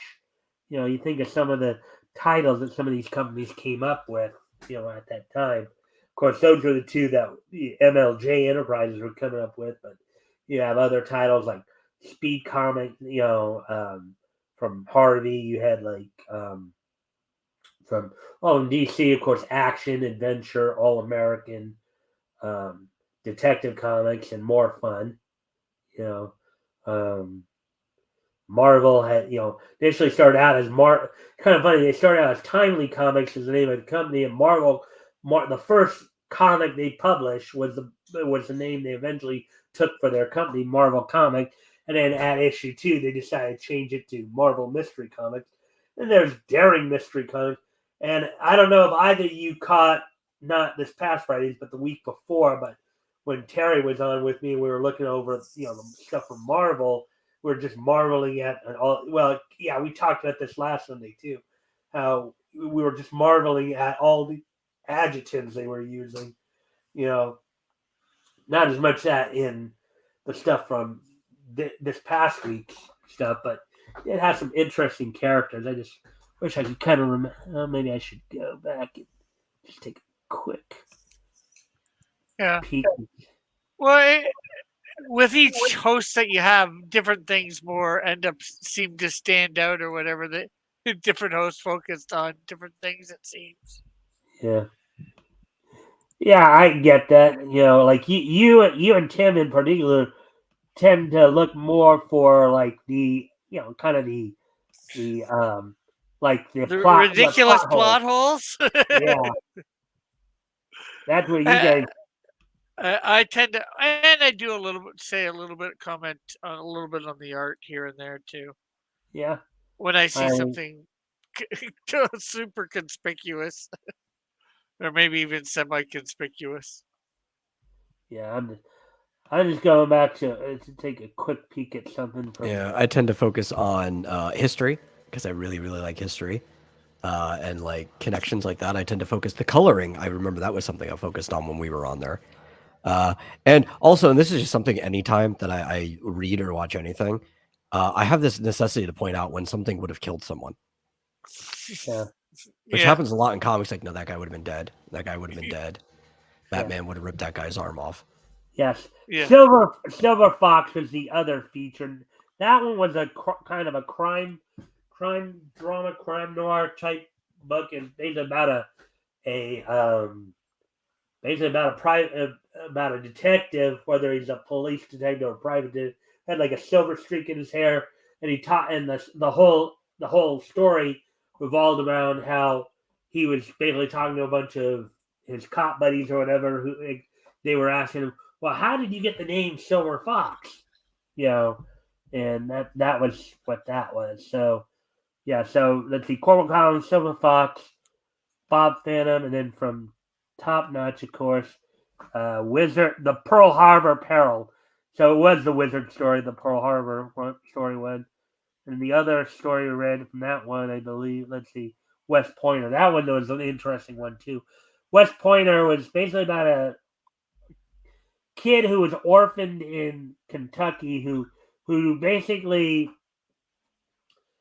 as he grew, even though he grew up in poverty, he still seemed to have peak mental and physical abilities, Oh, and cool. eventually he recon, he his story. I guess a senator hears about his story and contacts him, and he wanted to he wanted to see if he could help him out or whatever, and then the kid reveals that my dad was in excuse me there. The the senator realized, oh wait, you're his son? And then the kid eventually, well, if you can get me into West Point, that that's really what I want. And Yeah, you see the kid get into West Point, so that show's gonna be interesting too. Now, granted, the yeah, Wizard and Bob Phantom were the only two real superheroes that we talked about. All the others were kind of more, pulp heroes. Silver Fox was a detective. Corporal Collins and well, if you call military heroes or people involved in the military pulp heroes, but yeah. Corporal Collins I'm and gonna be West back Point. in a. I'm gonna be back in a minute or two. I'm gonna go grab something to drink. Okay. All right, all right. Yes. I've always Yeah, had issue with the term pulp hero because it's a very, very loose term that can mean many different things, especially given that like even the term pulp, because a pulp wasn't a genre or anything, right? It was a very cheap magazine that came out of basically even older than that. You had like those 10-cent newsprint magazines before they started doing the pulp ones, and you could have like any genre, horror, noir, whatever, right, was in there. right. But then we have the idea of the pulp hero, which almost just seems like we're using it to separate superhero. It's like they do heroics. They might be like a Bond or like a Dick Tracy or whatever, but there's nothing super about them. And I'm just like, I don't know. It's a really weird description. I get it, but it's just weird. Well, again, I'm using it because I'm not sure if I'm even using the term in the right context there. But basically, the heroes who didn't have any superpowers, your normal everyday type people like police officers, like military people, like pilots, you know. And that is how a lot of people do it. You know. It's a But weird if description. you've been on with at least with on one of my shows, you notice that a lot of comics back then were they were anthologies. They were hodgepodge anthologies. Yeah, you'd have some superheroes in there, but you'd also have other type of you'd have like you'd have there are some that were a mix of comedy and adventure. You'd have like jungle adventure series mixed in with western, mixed in with crime noir. Yeah, yeah. You know, so horror. Like Indiana Jones would be in that description that people would call a pulp hero. Yeah. So I harken back to Pulp Fiction as well. You know, the movie there. Yeah. But Even though the description, the reason they called them pulps is because of the cheap paper that was made out of like recycled pulp. That's why they could print them out so easily. yeah. Yeah, but I always, from what at least from what I've heard a little bit, pulp magazines, as they were probably considered a little bit more mature than comics to begin with. Yeah. I think part of I'm it going too to is go off because camera here for a moment. I'm still going to keep the. Well, yeah, yeah. let me turn off the mic for a moment here. If you want to just talk to people, I know Rick is away, but anyway, I'm going to go he'll off. probably be back in a second. He just needed a drink. But yeah, like pulps could definitely be more mature, and I think there was this like understanding that there were pictures, but it was mostly words as opposed to comics, which you could either say in some cases are even, but it's more pictures than there are words. So kids will probably naturally be more attracted to the one that has the more pictures, while the ones that are more wordy are probably going to be for like teenagers to adults because of the people who have the patience to actually read things. And I think that's why they could get away with more. You could say the same now. Almost the opposite, though. If you look at Japan, which still kind of has like a pulp culture, which is the light novel culture, a lot of them are aimed for the same people who would be reading comics. It's mostly where their like YA audience is, and I find that fascinating. That it's kind of like the opposite of where ours used to be.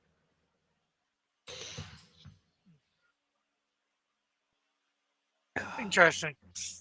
Yeah. Did you get your drink? Yeah, well, I just grabbed a sip of out of the thing, and my mom was awake, so I actually asked her about the whole special ed thing, and apparently I guess they approached her. They said, that they thought I was behind. She thought they knew what they were talking about, so it didn't seem whack to her.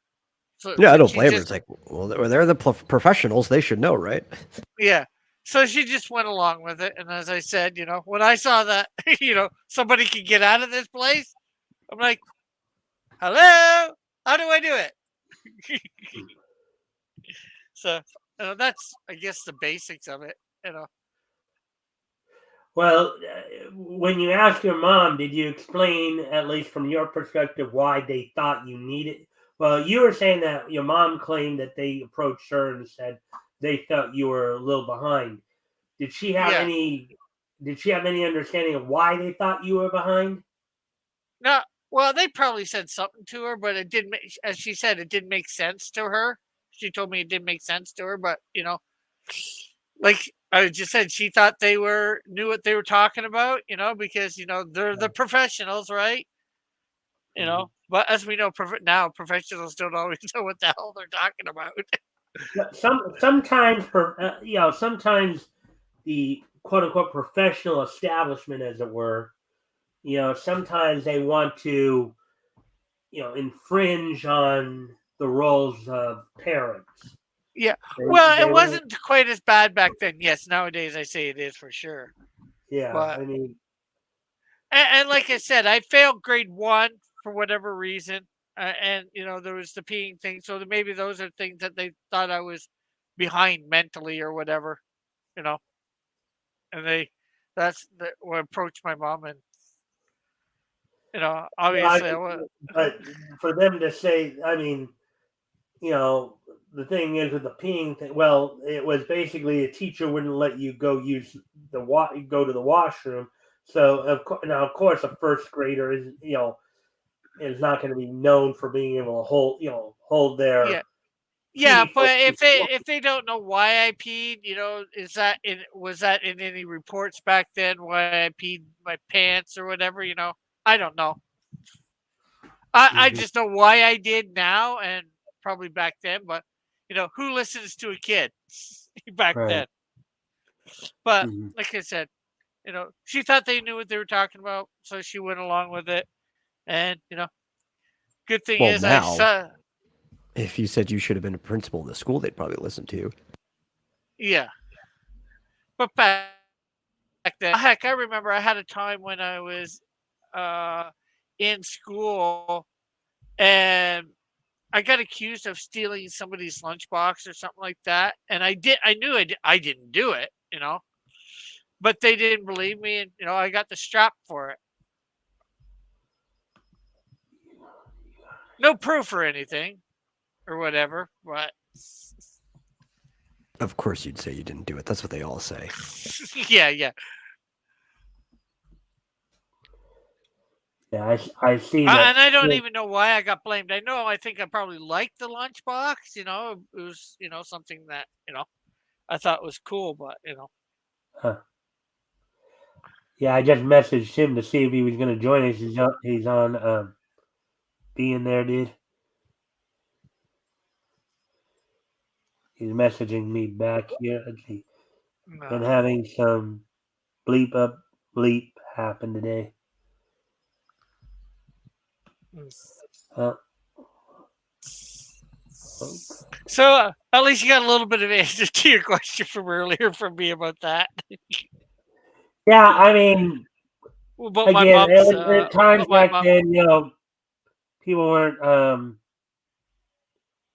people probably just weren't informed. as informed.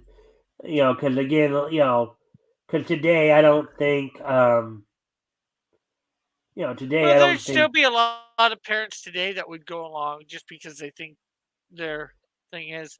Well, But because unfortunately, we've had a government where, yeah, well, here in the state, I don't, it may be the same up in Canada, but unfortunately, in both of our countries, I think we have a government that seems to think they know better than parents themselves, and there are some parents that just take it in stride and just, they don't, like my yeah, dad never fully did that, yeah. My mom's in the room now. They said they tried to. She said that they tried to do it to her when she was a kid. Um, the only other question I would ask: did they send me for any sort of tests or whatever? Okay, I think you heard her.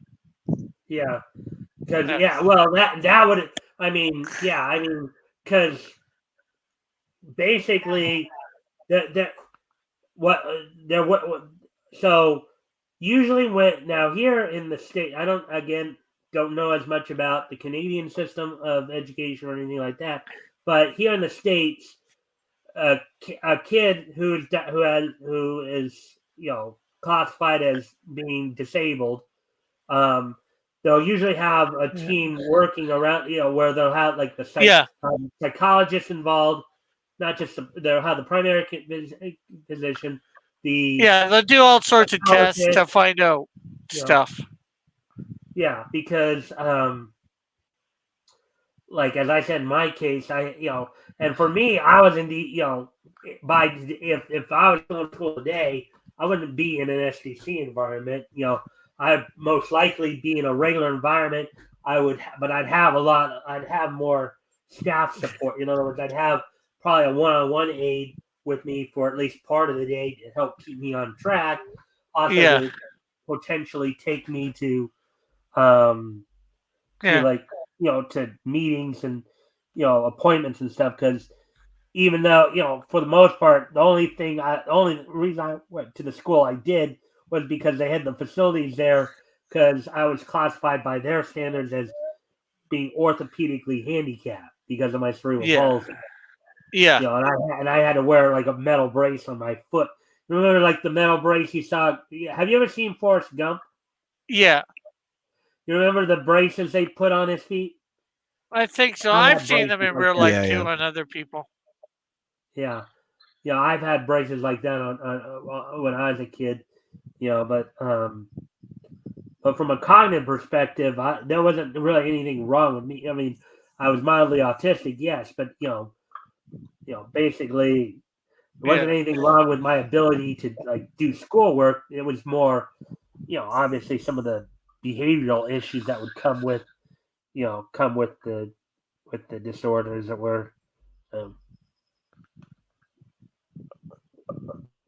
so yeah, so basically, um, yeah, I just want to wait to see if Tim joins us or not because we're at an hour 45, so this is usually the point I'd starting to close out here. But Yeah, you want what to at least, find out whether Tim's going to come so you can do it, 5 or 10 minutes with him from Friday night.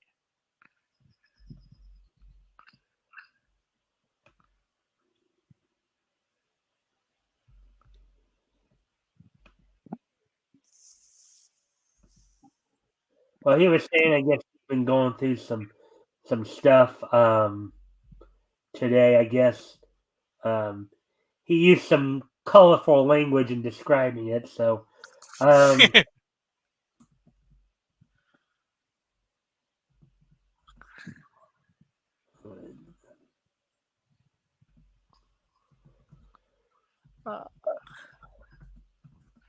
Joshua says these days, if a kid peed his pants in school, they'd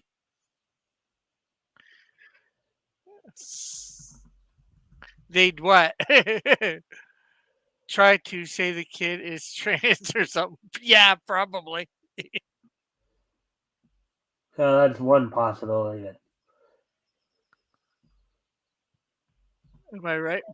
You very well could be, Joshua.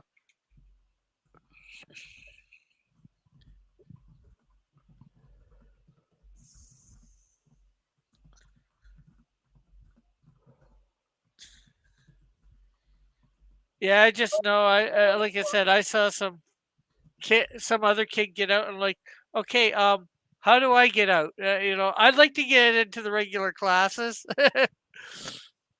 And shortly after that, I was going to math in somebody when they were doing math in a regular class for I think grade 4, and Yeah, it was it's kind of funny because that's how it was kind of for me. I was initially in an SDC environment up until about like third, up until about like third, third of maybe about third, second or third grade, and yeah, then then they started what they started doing. They started mainstreaming slowly. So first off, it was like one class, then like two classes, then three, and then by the time I was like 12, ready to go into the seventh grade, that's when I basically left the one school. Like I basically was, in essence, I was going to a school in another city, even though we were part of the same school district. But I was yeah, I was being taken by bus to a school in basically another city because they had the facilities, for like the yeah, APE and the adaptive physical education and the yeah. Well, and I th- the physical therapy stuff like that. But yeah, I think for me it was I started the math class in the one year, and then the next year I was just in like I think grade 5 or 4. I forget what it was. So I end up, I end up being at that. Yeah, I failed a grade, and because going into special ed, I ended up being a grade behind. And hello, Jr. How are you? hey, JR. Hail Xenu, fellow Tigakian. And of course, guys, you can always go back and rewatch the stuff on replay if you want to go back and catch what you missed. Also, if you haven't already, if you can like and share the stream, see if we can get some more friendly people here, that'd be appreciated. Um, also, if anything we talk about catches your attention, feel free to ask questions and/or comment, and we will try to answer the questions to the best of our ability. Uh, Um, Thursday the 4th, Jr. I will be in Edmonton. Well, I get in there the 3rd. Well, he was And asking for breakfast, so yeah, well, let's see. We're gonna.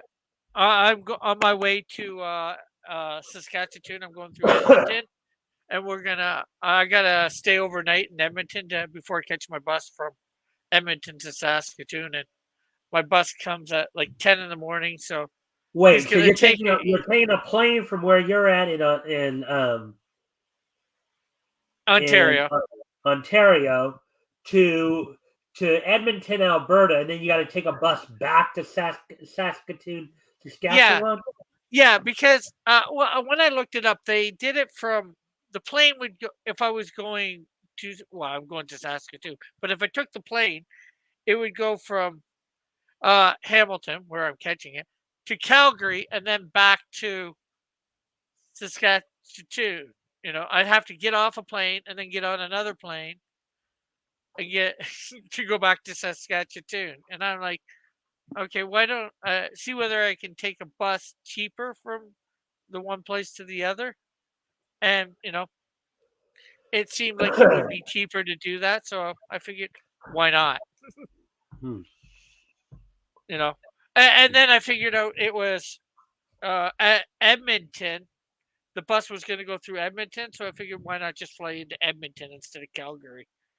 Cut Right. a few hours off. I guess Tim's just he didn't respond. I just asked him if he wanted to come in at least for a few minutes. He didn't respond, so I'm guessing he's just too busy right now. Yeah, so it So will be the 4th. I'm going to be at the the High Hostel, I think it's called. it, High Edmonton Hostel, whatever, paid hostel. Um, get there probably about, I don't know, 10, something like that. all right. So, anyways, Yeah, I'd be as long as it's like I said, about 8:30. Yeah, nearby, obviously. I can. Hey, Jason. Are you on Twitter, Jr?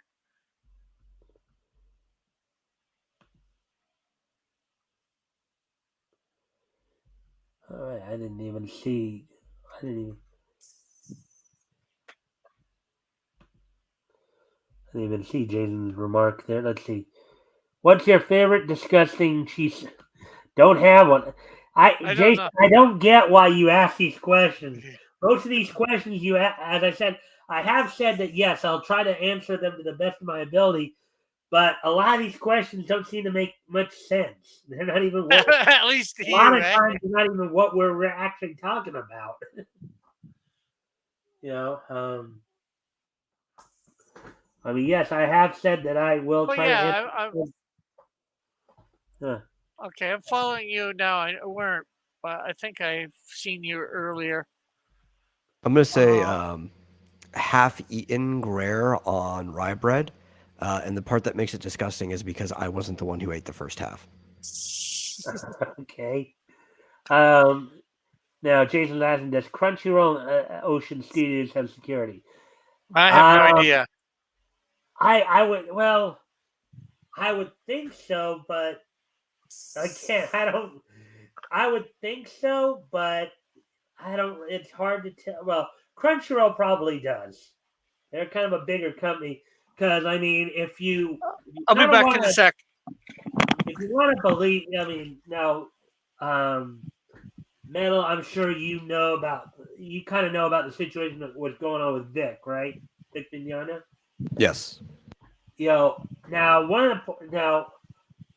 part of the reason why I started doing my own, YouTube channel, right, or why I started doing a lot of this stuff was a lot of, that's when I was getting started. Was during the whole stuff, all the stuff going on with Vic during those, 2-3 years.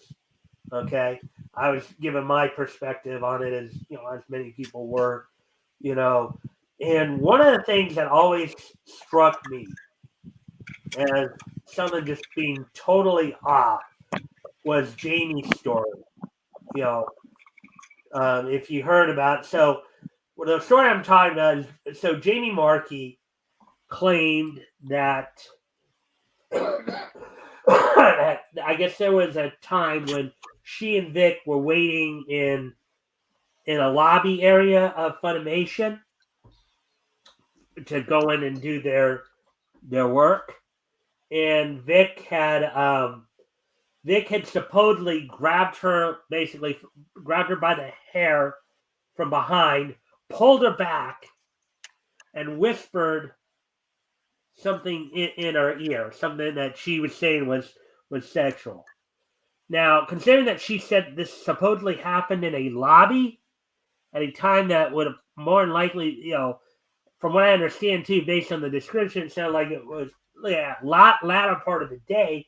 But I would have thought there would have at least been it took them what, like almost 10 years for her to say anything to anybody. Supposedly they were there alone in that lobby area. I found that kind of hard to believe because I think most places I would think would have had at least a receptionist there, if not at least one or two security guards there. And yet you never heard about this thing in all this time until Jamie decides to say something about it. Just something about that situation just always seemed fishy to me. You're Yeah, it talking sounds about like a lobby area. I think there's one of her bedroom fantasies, and she just kind of relived it too many times that she thought it was a memory. I'm just saying, a lot of women they fantasize about being manhandled.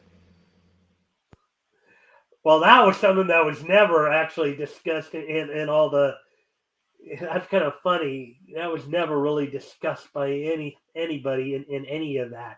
I mean, basically, a lot of the stories that were coming out about just seemed kind of like out of whack or just so stupid.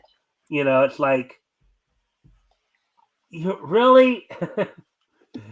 Let's see. Jason has a couple other questions here. What's your favorite 2001 anime, Spirited Away? I don't know I'd all have the to kinda animes say that came about out that year. the only one I kind of remember that initially came out in 2001 around that time was Dot Hack Sign. That's the only one I can Oh, I remember. do really like Dot Hack Sign. That's a good one. It's one of the. It's actually one of the. It's actually one of the. The funny thing about with me and Dot Hack Sign, it's kind of the thing that opened my eyes to anime in a way because I remember just flipping through the channels one night, turning on Cartoon Network at like midnight some night, and there it was. I got into it, and then that's when I started watching all kinds of anime. Once I saw that, Oh, what does Final Wholesome? Fantasy Unlimited came out in 2001. I might have to go with that. Yeah, I guess I'll go with that. I watched. But they also had probably- Kirby Right Back at You, which is a good. Oh, that's a tough year. Yeah. Let's see. What does wholesome mean, and how do you use it in a sentence? That was a Wholesome. very wholesome man. Wholesome usually means something that's pure. Usually a character definition for somebody, like when they usually use wholesome, like um, that that gentleman was very wholesome. You guys It's want to either try? like I good know health Rick. or moral well-being. What was that, Metal? It's usually describing good health or moral well-being. All right, so let's see. Will Vic be returning to anime, or is he banned from Crunchyroll? Well, he's banned from Crunchyroll altogether. I'm pretty sure of that. But there's still a chance that he, because last I heard, now granted, I haven't been following his stuff. I mean, I know he's got a Twitch channel that he does because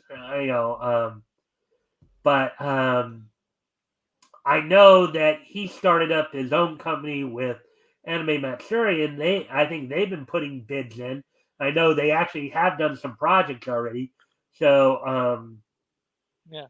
Will he be returning to anime? Probably. He probably gets some roles, but whether he works through Crunchyroll or not is a completely different question. see, JR,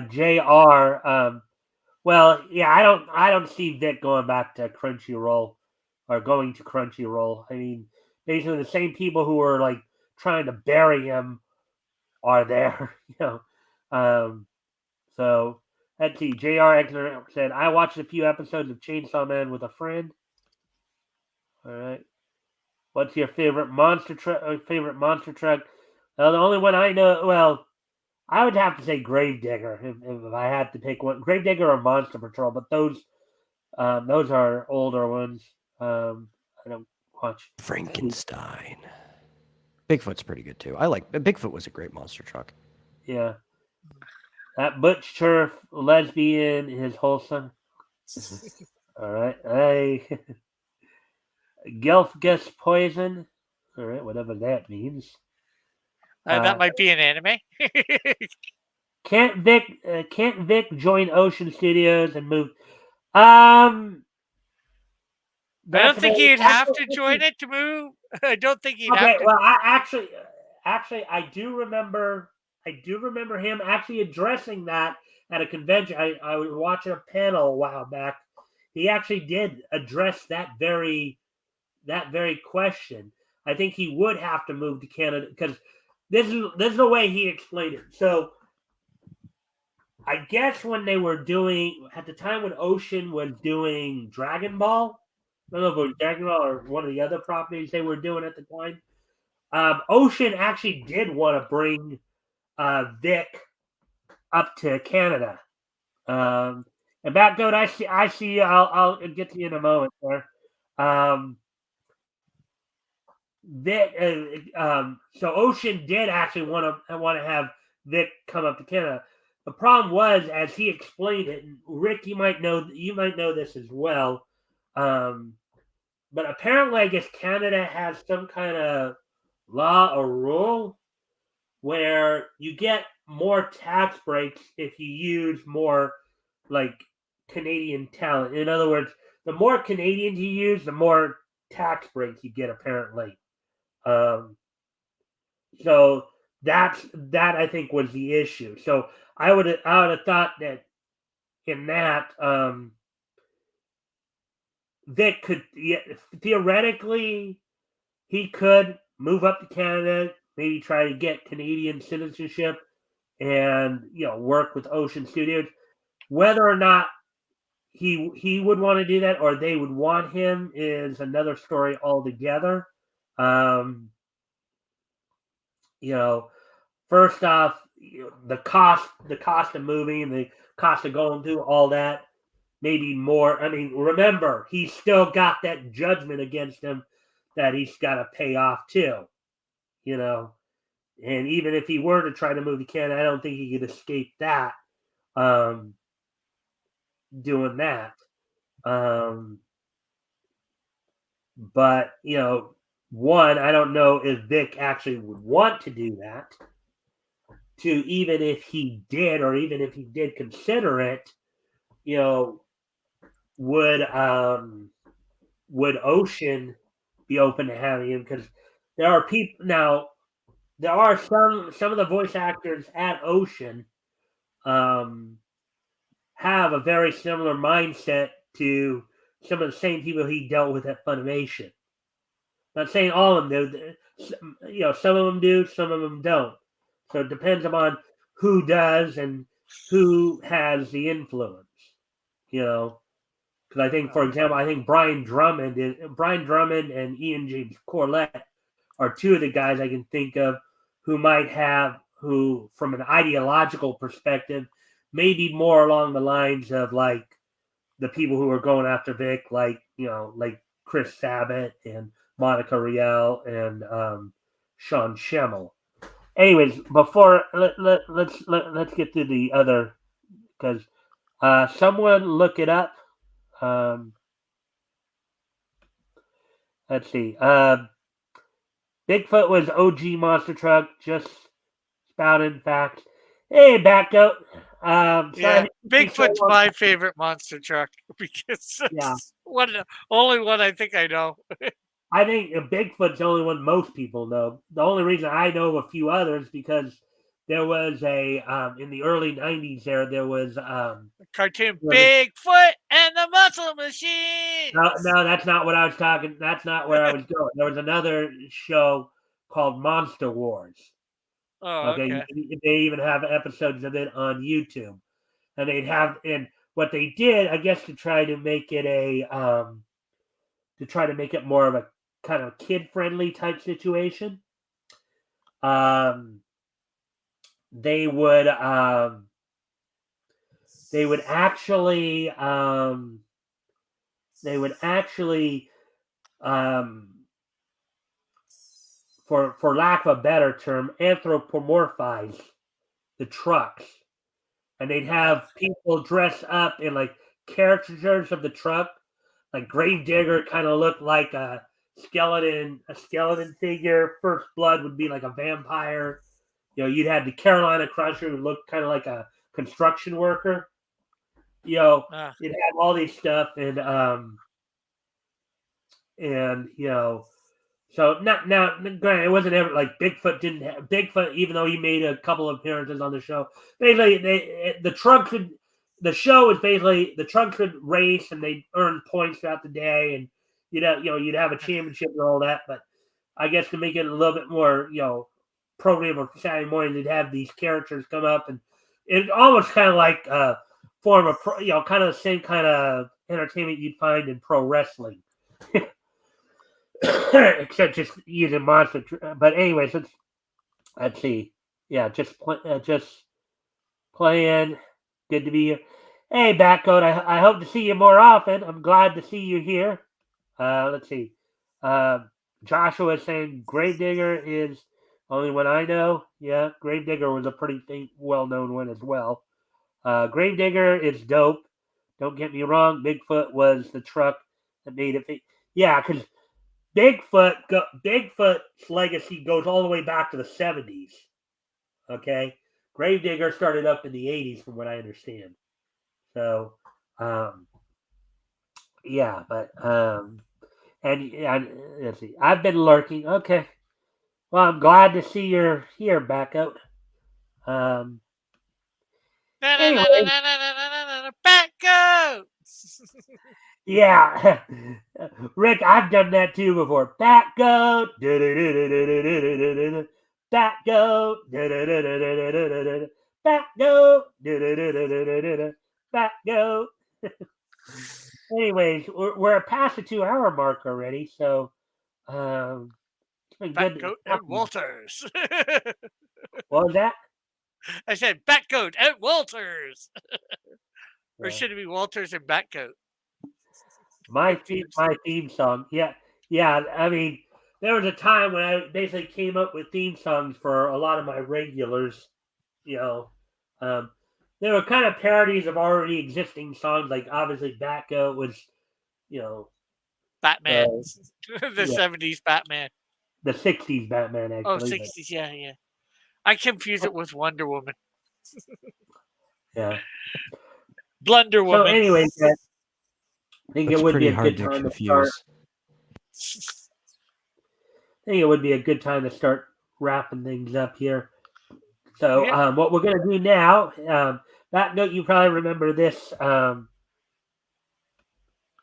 I like the Woody song. Yeah. You Yeah, got a I did. friend For in Woody's song, me. actually, for Woody's song, I did it was a take on what would Jesus do. It's like, what would Woody do back in '62? Driving fancy cars, drinking in the bars. Yeah, Okay.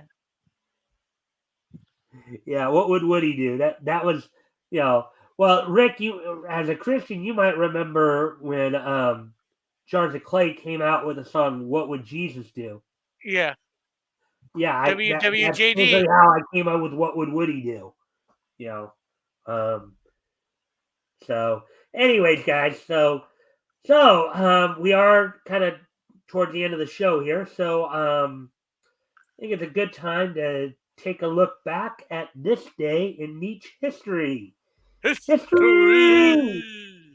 And before we, my favorite truck is Okay. I think we all know what that's supposed to imply. Well, there might have been an actual truck in the Mungsum that was called that. Who knows? I don't know. Hey, JR, I just allowed your comment. Sorry, Mike. Well, that's okay. It's fine. It's fine. Um, I wasn't sure, so I was gonna let you allow it or not allow it.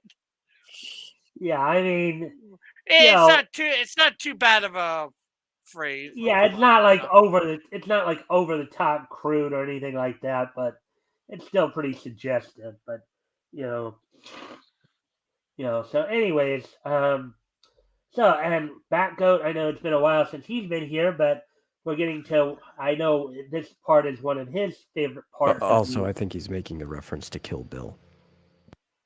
Oh, Kill Bill. Yeah, that was an actual truck in the movie. Okay. Had the words painted on the back of it.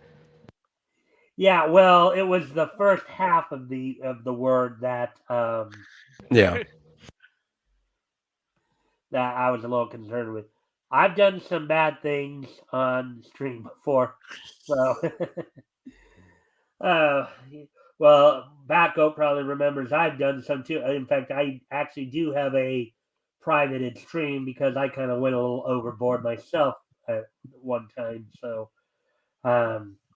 anyways, let's get away from the negative stuff because there are enough people on YouTube who talk about all the negative stuff. Let's look back to some more positive stuff as this weekend is.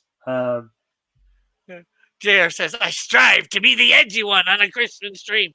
Well, I'm not even sure whether this would be considered a Christian stream.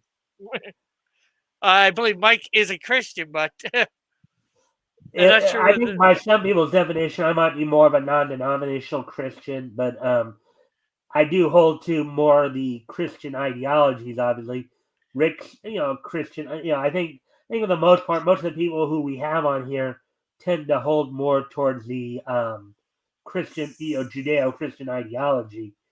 But anyway, yeah, but just because we all hold to that, or especially you, I wouldn't think just because you hold to it doesn't make it a Christian stream. Right. Unlike I'd say unlike mine, but mine's sort of gone off the rails. Now maybe the first time you've heard this metal, but I know I've probably told you, Rick, before, and Backup knows this full well. I'm one of those who, I'd prefer people be more proper with their word use. I mean, because we know of people who it's like they can't seem to communicate unless it's, every other word or 2 out of every 3 words has got to be a swear word, right?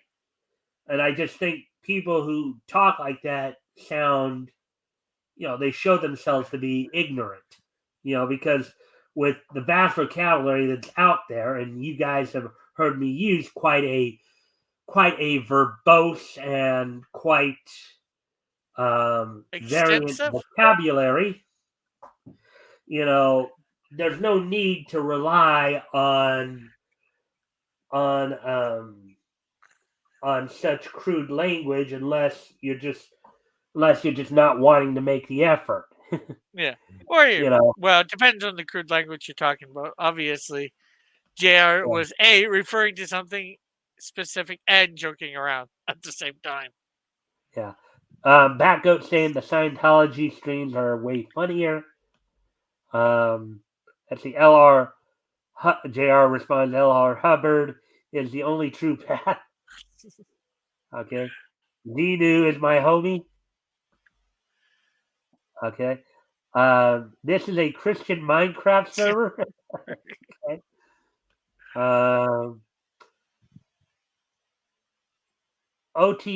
OT8 bro, I'm so in ethics. Okay. I think that's what he was trying to say. I don't know. Yeah, there's also there's a funny study that goes around, which the study is true, but people misuse it a lot. And it's people use it to say that people in general that swear are seen as more trustworthy than people who don't. But if you actually go back and look at the wording, the question in the study, it's people who swear at all are seen as more trustworthy than people who never swear. So that does not necessarily preclude people who are constantly swear. Yeah. Well, the first part of your statement reminded me of an episode of Star Trek, one of the earlier episodes, where Wesley had come upon, it was during his first test to get into the academy, and apparently he accidentally bumped into this alien person. He kind of said is sorry, and then the person instead of accepting his apology got aggressive with him, and then Wesley was just trying to mediate the situation, and then the guy raised his hand, and Wesley saw it was Webb, and then Wesley totally changed his reaction and really got because Wesley realized that this guy came from a race where they saw politeness as basically a way of hiding one's true feelings. The Zacdorns. So, wow, this chat's really going on, isn't it? Yeah. I'm making fun of Scientology, Mike.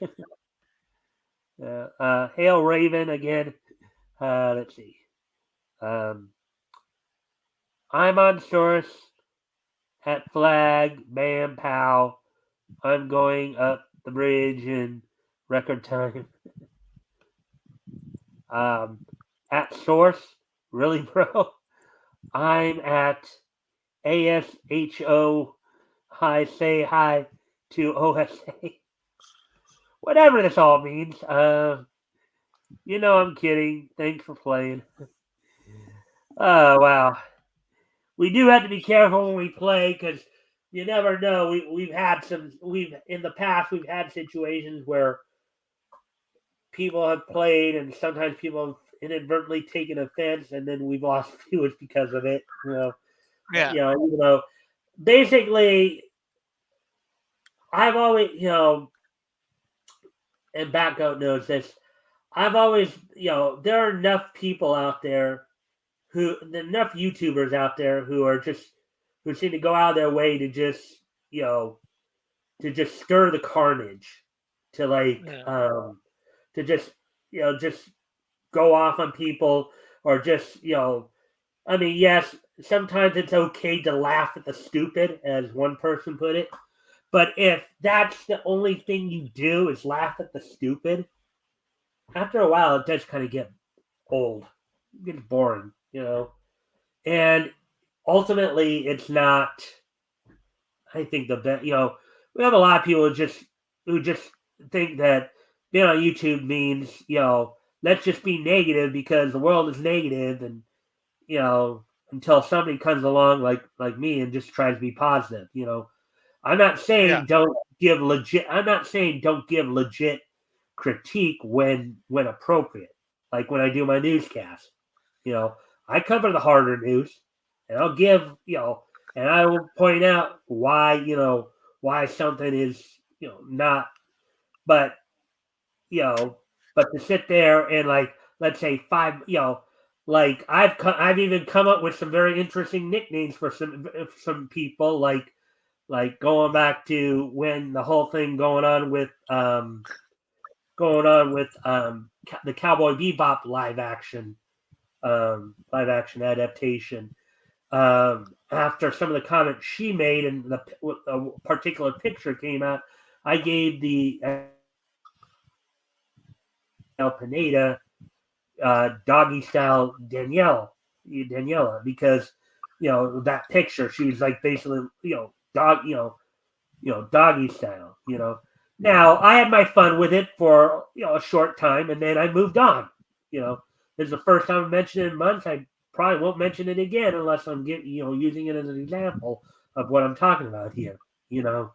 But you give legitimate critique and have fun with it for a short time, but then move on. Don't you're still like really dragging on that one issue, it's still continuously 5 months after the fact, then yeah, it's a little old, you know. Yeah. Well, let's see.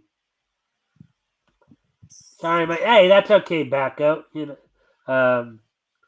Swear the word has multiple, perhaps contradictory meanings. If you swear to the truth of something, you may be more worthy of belief.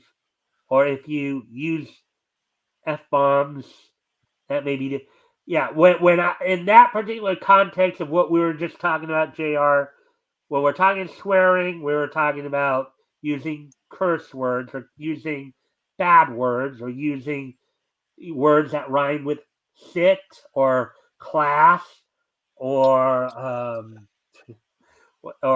truck. So I'm going to St. Hill to fundraise for a superpowers building in Europe. Okay. Laugh out loud, you know the language.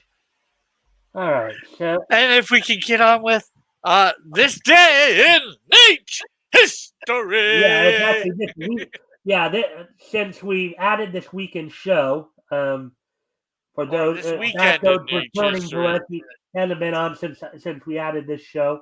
Um, on the weekend shows, of course, we say this weekend in Nietzsche history as opposed to this day in Nietzsche history. Yes. However, it's an ideal org dot not a superpower building. Study more. Sorry, he. Yeah.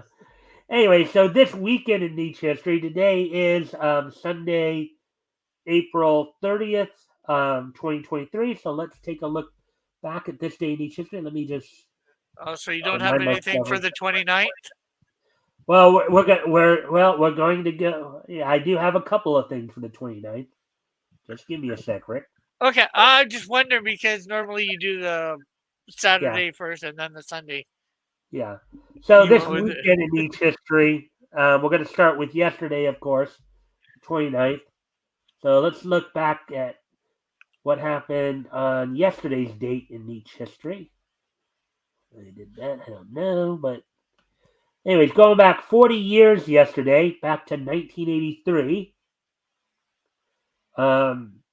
In Japan, the anime film Noel's Fantastic Trip premiered in Japan back 80 years ago yesterday.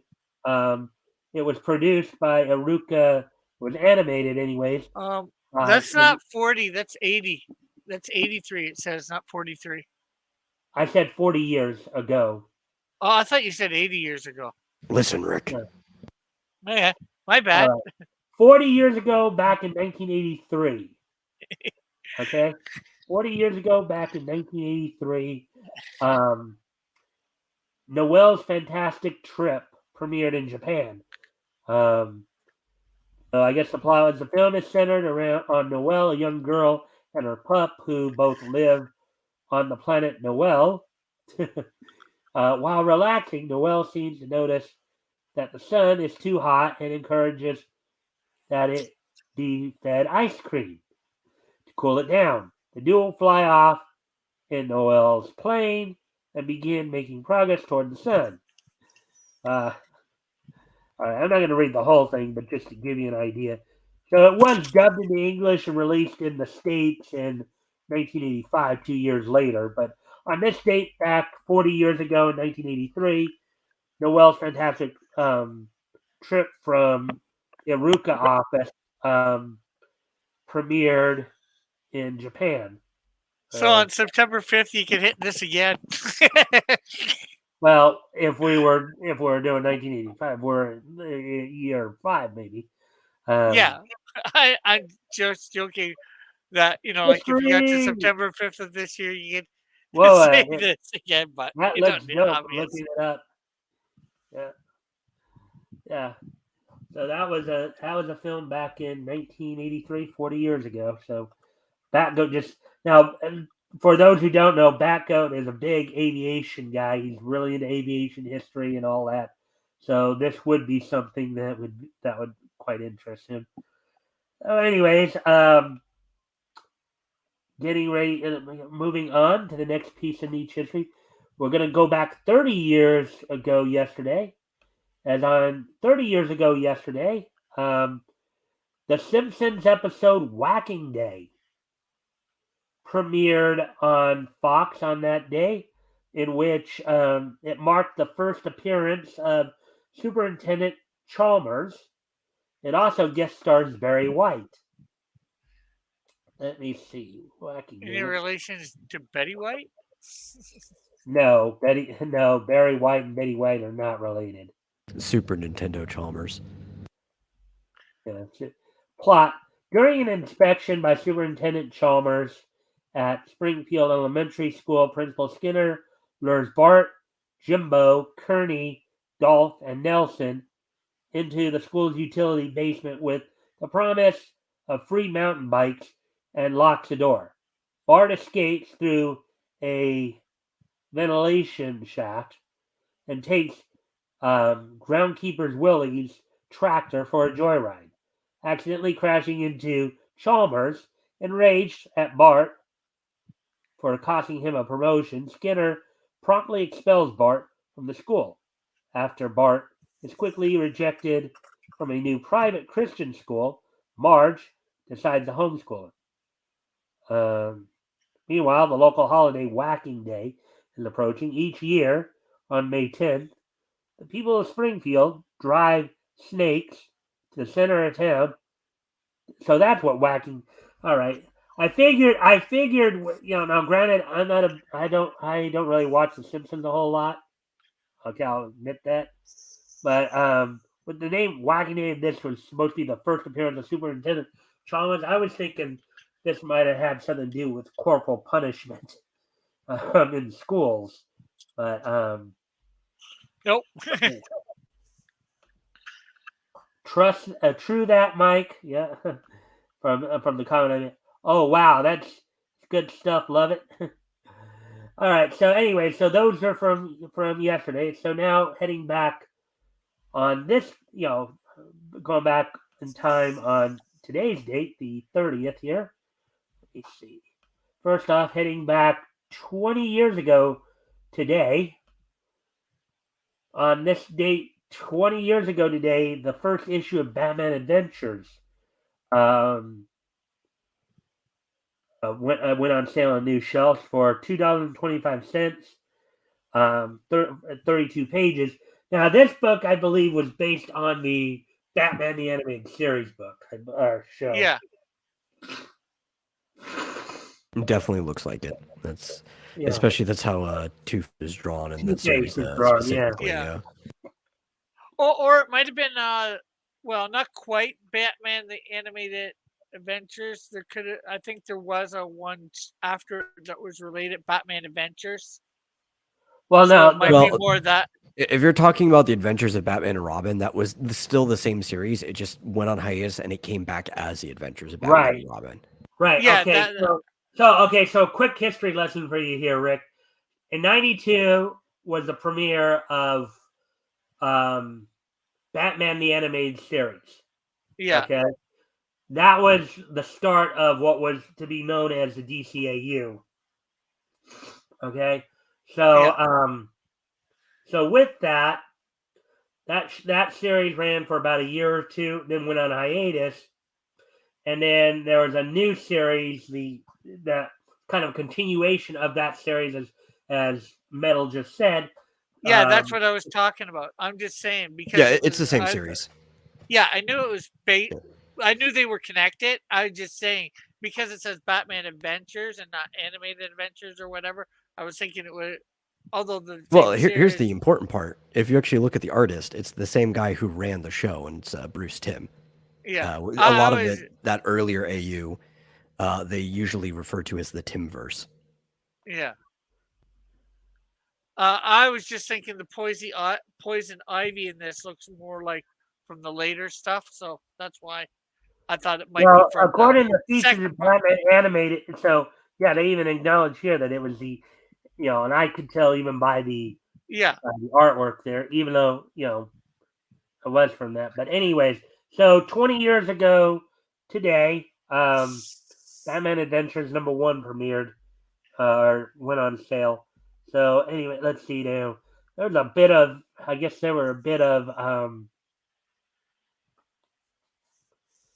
so let's see. Batgoat saying Simpsons big fan. Um, I have a fighting hellfish cat. Let's see. Let me explain it to you, Rick. Let's see. Then back up 44 degrees in Prior Lake, Minnesota. Wind gust up to 22 miles per hour. Brr.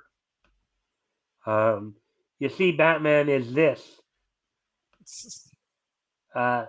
The nomenclature of comics leads only to pain and madness, not understanding. I wouldn't agree with that, but rich guy who beats up poor people. Okay. Anyways, getting ready to move on now to Hey, not everyone Batman beats up is poor. Some of them are just really bad rich people that take advantage of other people, and that's how they became rich, usually through crime, like mobs and stuff. yeah, I mean, well, some of them even do worse than that. I mean, you know that the second main Batman story was Batman meets Doctor Death, Doctor von Hefferman, Yeah, who yeah. basically was, he was a rich guy who went and extorted other rich people. Batman just likes to beat up anyone, regardless of how wealthy they are. No, he's an equal opportunity crime fighter. Anyways, and on to our last piece in each history here.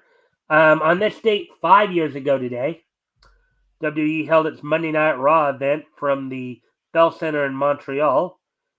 In between the WWE Greatest Royal Rumble, which I didn't even know about until recently, and the final Raw. It was the final Raw before that year's Backlash. So on the show, leading up into that year's Backlash, in the main event, you saw Seth Rollins retain the Intercontinental Championship over Finn Balor. Natalia defeated Mickey James. Let's see, some other. You had a six-man match in which Braun Strowman, Bobby Lashley, and Roman Reigns defeated Sami Zayn, Kevin Owens, and Jinder Mahal.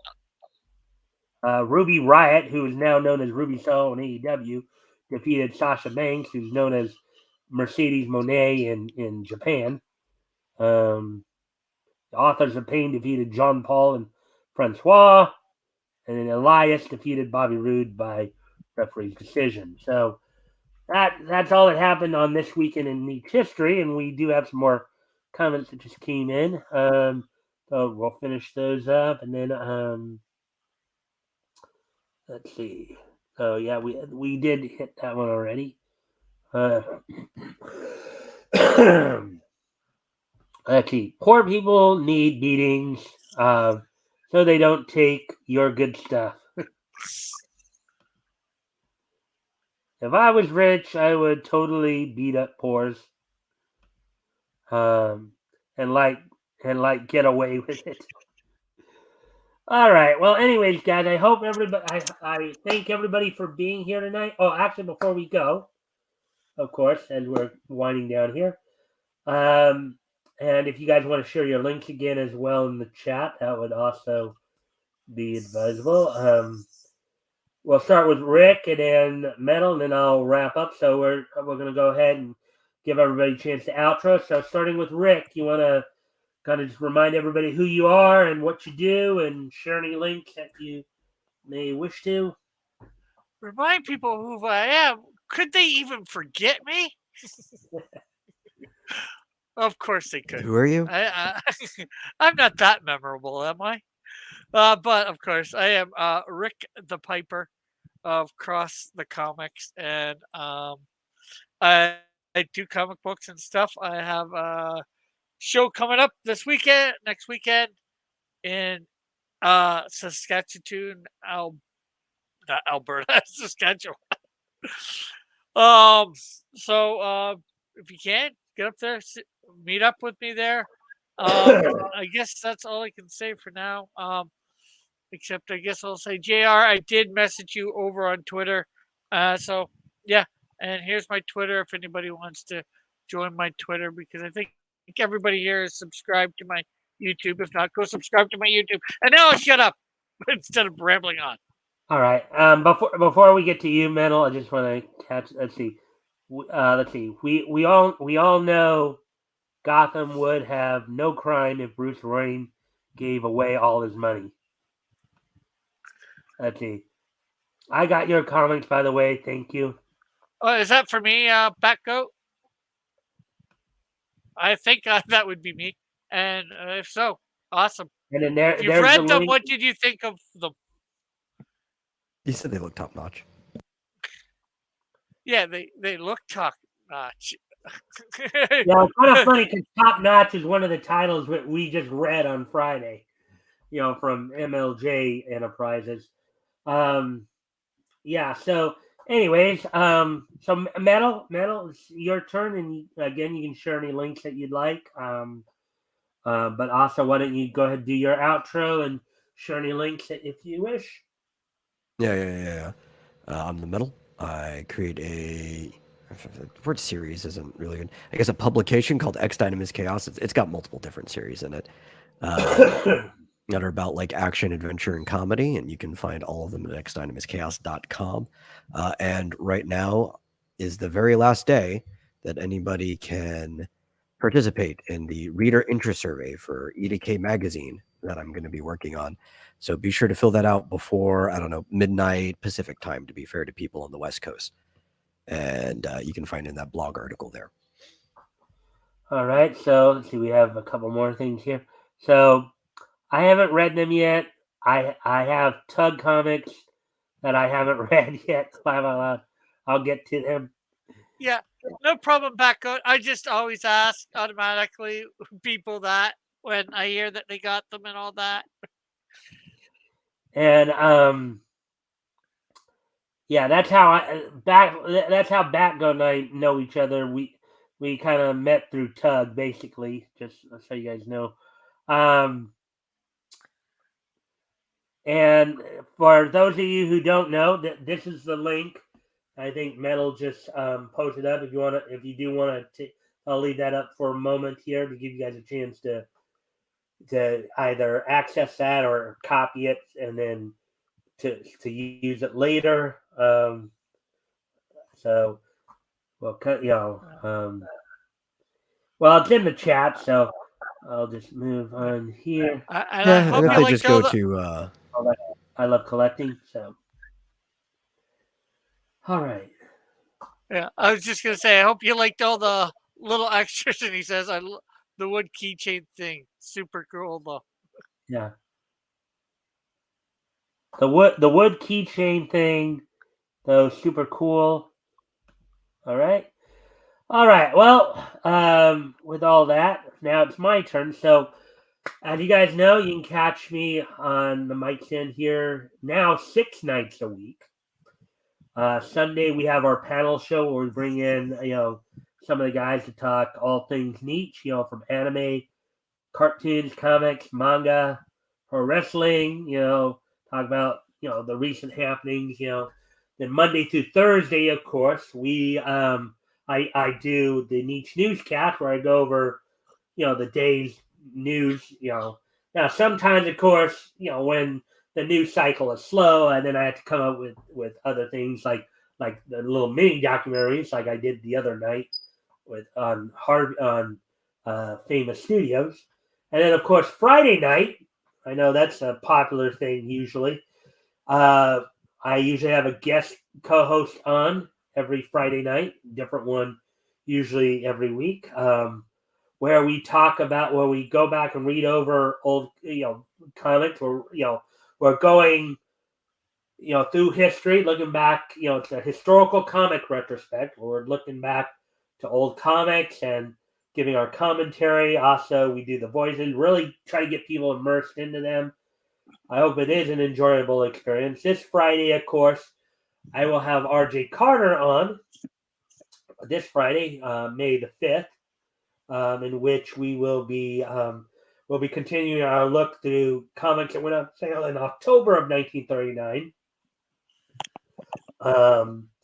And this week we'll be looking at comics that went on sale from Dell Comics and Harvey Comics.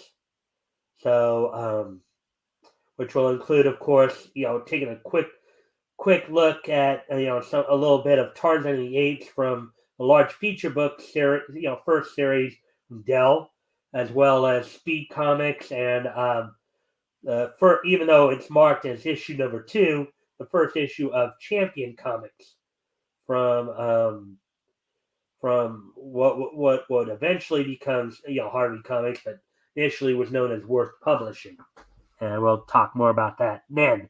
So with all that, I thank everybody for being here. Let's see. I'll go to stickers too, and cool. I'll be here next Sunday. Yeah, I mean, you're always welcome back out any night of the week. You know that. Yeah. And hopefully I will be here next Sunday. I'm not sure yet. Okay. Well, let's see. Let's see. Yeah, it's next Sunday. That's right, because it's next Sunday that you're going to be going to Saskatoon. Yeah, I'll be in Saskatoon. If I'm joining, I might be joining through my phone, not my computer. Okay. Well, I'll send you the link anyways, just in case. Yeah. All right, guys. Well, thanks for everybody. Thanks for being here. Hope everybody had a good night tonight, and I think we had a pretty good conversation about some things. So I hope to see everybody back here tomorrow. Bye. Bye.